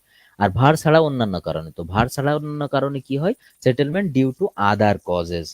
তো ভার ছাড়া অন্যান্য কারণগুলো হচ্ছে যে মনে করো যে মাটির ভার বহন ক্ষমতা তো ভালো, কিন্তু মাটিতে মনে করো যে তার যে সয়েল লেভেল আছে সেটা উপরে উঠে গিয়েছে, অথবা পাশের মাটি ধসে গেছে, এরকম বিভিন্ন ধরনের কারণ হতে পারে। তো প্রধানত এই দুইটা কারণে হয়। তো প্রথমোক্তকে 3 ভাগে ভাগ করা যেতে পারে, অর্থাৎ ভারজনিত যে কারণ সেটেলমেন্ট হয় লোডের কারণ, সেটাকে 3 ভাগে ভাগ করা যেতে পারে। এক নাম্বার হচ্ছে তাৎক্ষণিক বা স্থিতিস্থাপক ভাবে দেওয়া যাওয়া, অর্থাৎ হঠাৎ করে লোড এসেছে ইমিডিয়েট দেবে গেছে, অর্থাৎ তখনই সেটেলমেন্ট হয়ে গেছে। তো এই ধরনের সেটেলমেন্টের কারণে নির্মাণকালে বা নির্মাণের অব্যাহতির পরপরই ঘটে থাকে। অর্থাৎ নির্মাণ যখন করছি, নির্মাণ করতে করতে দেখবা তোমরা হচ্ছে ওই যে ইউটিউব বা ফেসবুকে অনেক সময় বিভিন্ন ফানি ভিডিও দেখার সময় দেখবা যে দেখা যাচ্ছে একটা বিল্ডিং নির্মাণ করছে যেখানে কোনো সেটেলমেন্টের হিসাব করা হয়নি। দেখা যাচ্ছে অর্থাৎ ছাদ করতে করতে, অর্থাৎ স্ল্যাব উপরে স্ল্যাব দিতে দিতে স্ল্যাব সহ সব ভেঙে পড়ে গিয়েছে। এরকম ভিডিও মনে হয় তোমরা কম বেশি দেখেছো, এটা প্রায় দেখা যায়। তো এটাকে বলা হচ্ছে ইমিডিয়েট সেটেলমেন্ট বা ইলাস্টিক সেটেলমেন্ট। 2 নম্বর হচ্ছে ভিত্তির মৃত্তিকার বিঘ্নতা ঘটায় এই সেটেলমেন্ট হয়ে থাকে, অর্থাৎ মাটির সরে যাওয়ায় এক স্থান থেকে এই সেটেলমেন্ট হয়ে থাকে, যদিও প্রকৃতভাবে স্থিতিস্থাপক নয়, অর্থাৎ মাটি স্থিতিস্থাপক নয়, তবু স্থিতিস্থাপকতার সূত্রেই এটা নিরূপণ করা হয়। 2 নম্বর হচ্ছে কনসলিডেশন সেটেলমেন্ট, অর্থাৎ কনসলিডেশন কি, একদম প্রথমে কিন্তু বেশ কয়েক চ্যাপ্টার আগে আমরা কিন্তু কনসলিডেশন পড়েছি, যে মাটি থেকে তোমার পানি বের করার যে সিস্টেমটা, সেটাকে আমরা বলি হচ্ছে কনসলিডেশন। তাহলে কনসলিডেশনের কারণে, অর্থাৎ মৃত্তিকার রন্ধ্রের ভিতরে পানি ছিল, এখন লোড প্রয়োগ করার ফলে সেই পানিটা বের হয়ে যাচ্ছে, তাহলে কি হবে? মৃত্তিকা দেবে যাবে না? দেবে যাবে, কারণ পানির স্থান তো সে ওই লোড দিয়ে পূরণ করছে। তো মৃত্তিকার রন্ধ্র হতে পানি অপসারিত হওয়ার ফলে এটি ঘটে থাকে। এটির প্রকৃত মৃত্তিকার কনসলিডেশনের অনুরূপ। দেখো আমি যে কথাটা বললাম যে কনসলিডেশনের টেস্টের মতোই আর কি, এটা সেম। তারপরে সেকেন্ডারি কনসলিডেশন সেটেলমেন্ট, প্রাথমিক কনসলিডেশন সমাপ্তির পরপরই এটি ঘটে থাকে, অর্থাৎ প্রাথমিক স্টেট সেট হওয়ার পরই এই কনসলিডেশন হয়। এখন প্রাথমিক কনসলিডেশনে তো পানির ভিতরে মাটি থাকছিল, তো এখানে কি থাকে? এই মাটির ভিতরে কি অপদ্রব্য থাকে? এখানে থাকবে হচ্ছে অজৈব কাদা। অজৈব কাদা কোনগুলো জানো? এগুলো হচ্ছে এই কাদার ভিতরে বিভিন্ন পার্টিকেল থাকে না, অজৈব, যেগুলো পচে না, অর্থাৎ মনে করো চিপসের প্যাকেট হইতে পারে বা প্লাস্টিক হইতে পারে, এই টাইপের অনেক অজৈব পদার্থ থাকে। তারপরে পলি মাটির কাদার ক্ষেত্রে এর পরিমাণ খুবই নগণ্য, অর্থাৎ পলি মাটির ক্ষেত্রে এটা খুব সামান্য। এরপর উপরোক্ত সেটেলমেন্ট ত্রয়ের সমষ্টিকেই ভার বঞ্চলিত কারণে সেটেলমেন্ট, অর্থাৎ বললাম না তিনটা কারণে সেটেলমেন্ট হয়, কনসলিডেশন সেটেলমেন্ট, সেকেন্ডারি সেটেলমেন্ট এবং একদম প্রথমে যদি আবার একটা আমরা যাই তাহলে তাৎক্ষণিক সেটেলমেন্ট, এটা হচ্ছে ভারজনিত কারণে হয়। তো এই যে তিন সেটেলমেন্ট, এই তিন সেটেলমেন্টের কারণে সেটেলমেন্টের সূত্র এস ইজিক্যাল টু, অর্থাৎ সেটেলমেন্টের ক্ষেত্রে তিনটা কাজ হয়, একটা হচ্ছে এস আই অর্থাৎ ইনিশিয়াল সেটেলমেন্ট হয়, আরেকটা হচ্ছে এস সি অর্থাৎ কনসলিডেশনের কারণে সেটেলমেন্ট হয়, আরেকটা হচ্ছে এস এস অর্থাৎ সেকেন্ডারি সেটেলমেন্ট। বুঝছো, এই তিনটা একসাথে যোগ করেই এই সেটেলমেন্টের ভার বহনজনিত সেটেলমেন্ট বের করা হয়। এবং সেটেলমেন্টের অন্যান্য কারণ, এখন সেটেলমেন্টের তো আমরা প্রথমে দুইটা কারণ অভিহিত করেছি না, একটা ভরের কারণে, তো ভরের কারণ সম্বন্ধে তো আমরা ডিটেলস পড়লাম, তাহলে অন্যান্য কি কারণে সেটেলমেন্ট হয় সেটা আমরা একটু দেখি। এক, তাপমাত্রার পরিবর্তনজনিত কারণে, তাপমাত্রা হ্রাস পাওয়ার ফলে প্রসারণীয় মৃত্তিকার সংকোচন সৃষ্টি করে, ফলে সেটেলমেন্ট হয়, অর্থাৎ মৃত্তিকার হঠাৎ করে টেম্পারেচার কমে যায়, তো টেম্পারেচার কমে যাওয়ার ফলে প্রসারণীয় মৃত্তিকার সংকোচন সৃষ্টি করে, অর্থাৎ যে মৃত্তিকা প্রসারণ হতে থাকে বা হয় সেটা সংকুচিত হয়ে যায়, সেটা এক জায়গায় জড়ো হয়ে যায়, ফলে এই সেটেলমেন্ট ঘটে থাকে, যেটার জন্য দায়ী হচ্ছে ডিউ টু টেম্পারেচার, তাপমাত্রার কারণে। তারপরে কম্পন এবং আঘাতজনিত কারণ, শিথিল সংশক্তিহীন মৃত্তিকার কম্পন, শিথিল সংশক্তিহীন কি যেটা সেটা কিন্তু আগের চ্যাপ্টারে বুঝিয়েছি, বোধহয় 7 চ্যাপ্টারে, যাই হোক। তো শিথিল সংশক্তিহীন মৃত্তিকার কম্পন এবং আঘাতজনিত কারণে সেটেলমেন্ট ঘটে থাকে। 3 নম্বর হচ্ছে ভূনিম্নস্থ ক্ষয়, অর্থাৎ মাটির গভীরে হঠাৎ করে কোনো ফাঁকা সৃষ্টি হলে, অনেক ক্ষয় সৃষ্টি হলে, অনেক সময় কি হয় যে শিলার বিভিন্ন বিচ্যুতি হয় না, অর্থাৎ শিলাগুলো এক স্থান থেকে অন্য জায়গায় মাটির শিলাগুলো সরে যায়, তো ভূনিম্নস্থ ভিত্তিতলের গভীরে মৃত্তিকা ক্ষয়প্রাপ্ত হলে, ফাঁকা সৃষ্টি হলে সেটেলমেন্ট ঘটে। তারপরে হচ্ছে মৃত্তিকার ধারের মৃত্তিকার বিঘ্নতা, পুরনো ভিত্তির পাশে নতুন কাঠামো নির্মাণ করলে পীড়নজনিত কারণে সেটেলমেন্ট ঘটে। দেখবা অনেক সময় যখন একটা নতুন বিল্ডিং করা হয় এক জায়গায়, তখন পাশের যে বিল্ডিং থাকে সেই বিল্ডিংটা যেন ধসে না পড়ে, সেই জন্য আমরা হচ্ছে এক ধরনের শোরিং করে রাখি, অর্থাৎ শীট পাইল ব্যবহার করে, যেটাকে শোরিং বলে, পাশের বিল্ডিংকে ধসার হাত থেকে রক্ষা পাওয়ার জন্য। তারপরে হচ্ছে ভূনিম্নস্থ পানি সমতা, ভূনিম্নস্থ পানি সমস্যার অবস্থানগত পরিবর্তনের জন্য কাঠামোর ভিত্তি দেবে যেতে পারে, অর্থাৎ মাটির যে তিনটে স্তর আছে, এই স্তর থেকে হঠাৎ করে এক স্তরের পানি যদি নেমে যায়, তাহলে সেখানে একটা শূন্য স্থান তৈরি হয়, আবার কোথাও পানির স্তর বেড়ে গেলে এই যে অবস্থানগত পরিবর্তন, তার ফলে ভিত্তিকা মানে সেটেলমেন্ট হতে পারে, অর্থাৎ কাঠামো যে ভিত্তি, যে ফাউন্ডেশন আমরা করেছি সেটা দেবে যেতে পারে। তো এই ক্লাসটা মোটামুটি এ পর্যন্তই, আশা করি তোমরা বুঝতে পারছো। তারপরও যদি কোনো প্রশ্ন থাকে এই ক্লাস সম্পর্কে তোমরা করতে পারো, তাছাড়া আমাদের যে সাপ্তাহিক প্রবলেম সলভিং ক্লাস সেখানেও তোমরা প্রশ্ন করতে পারো। ধন্যবাদ সবাইকে।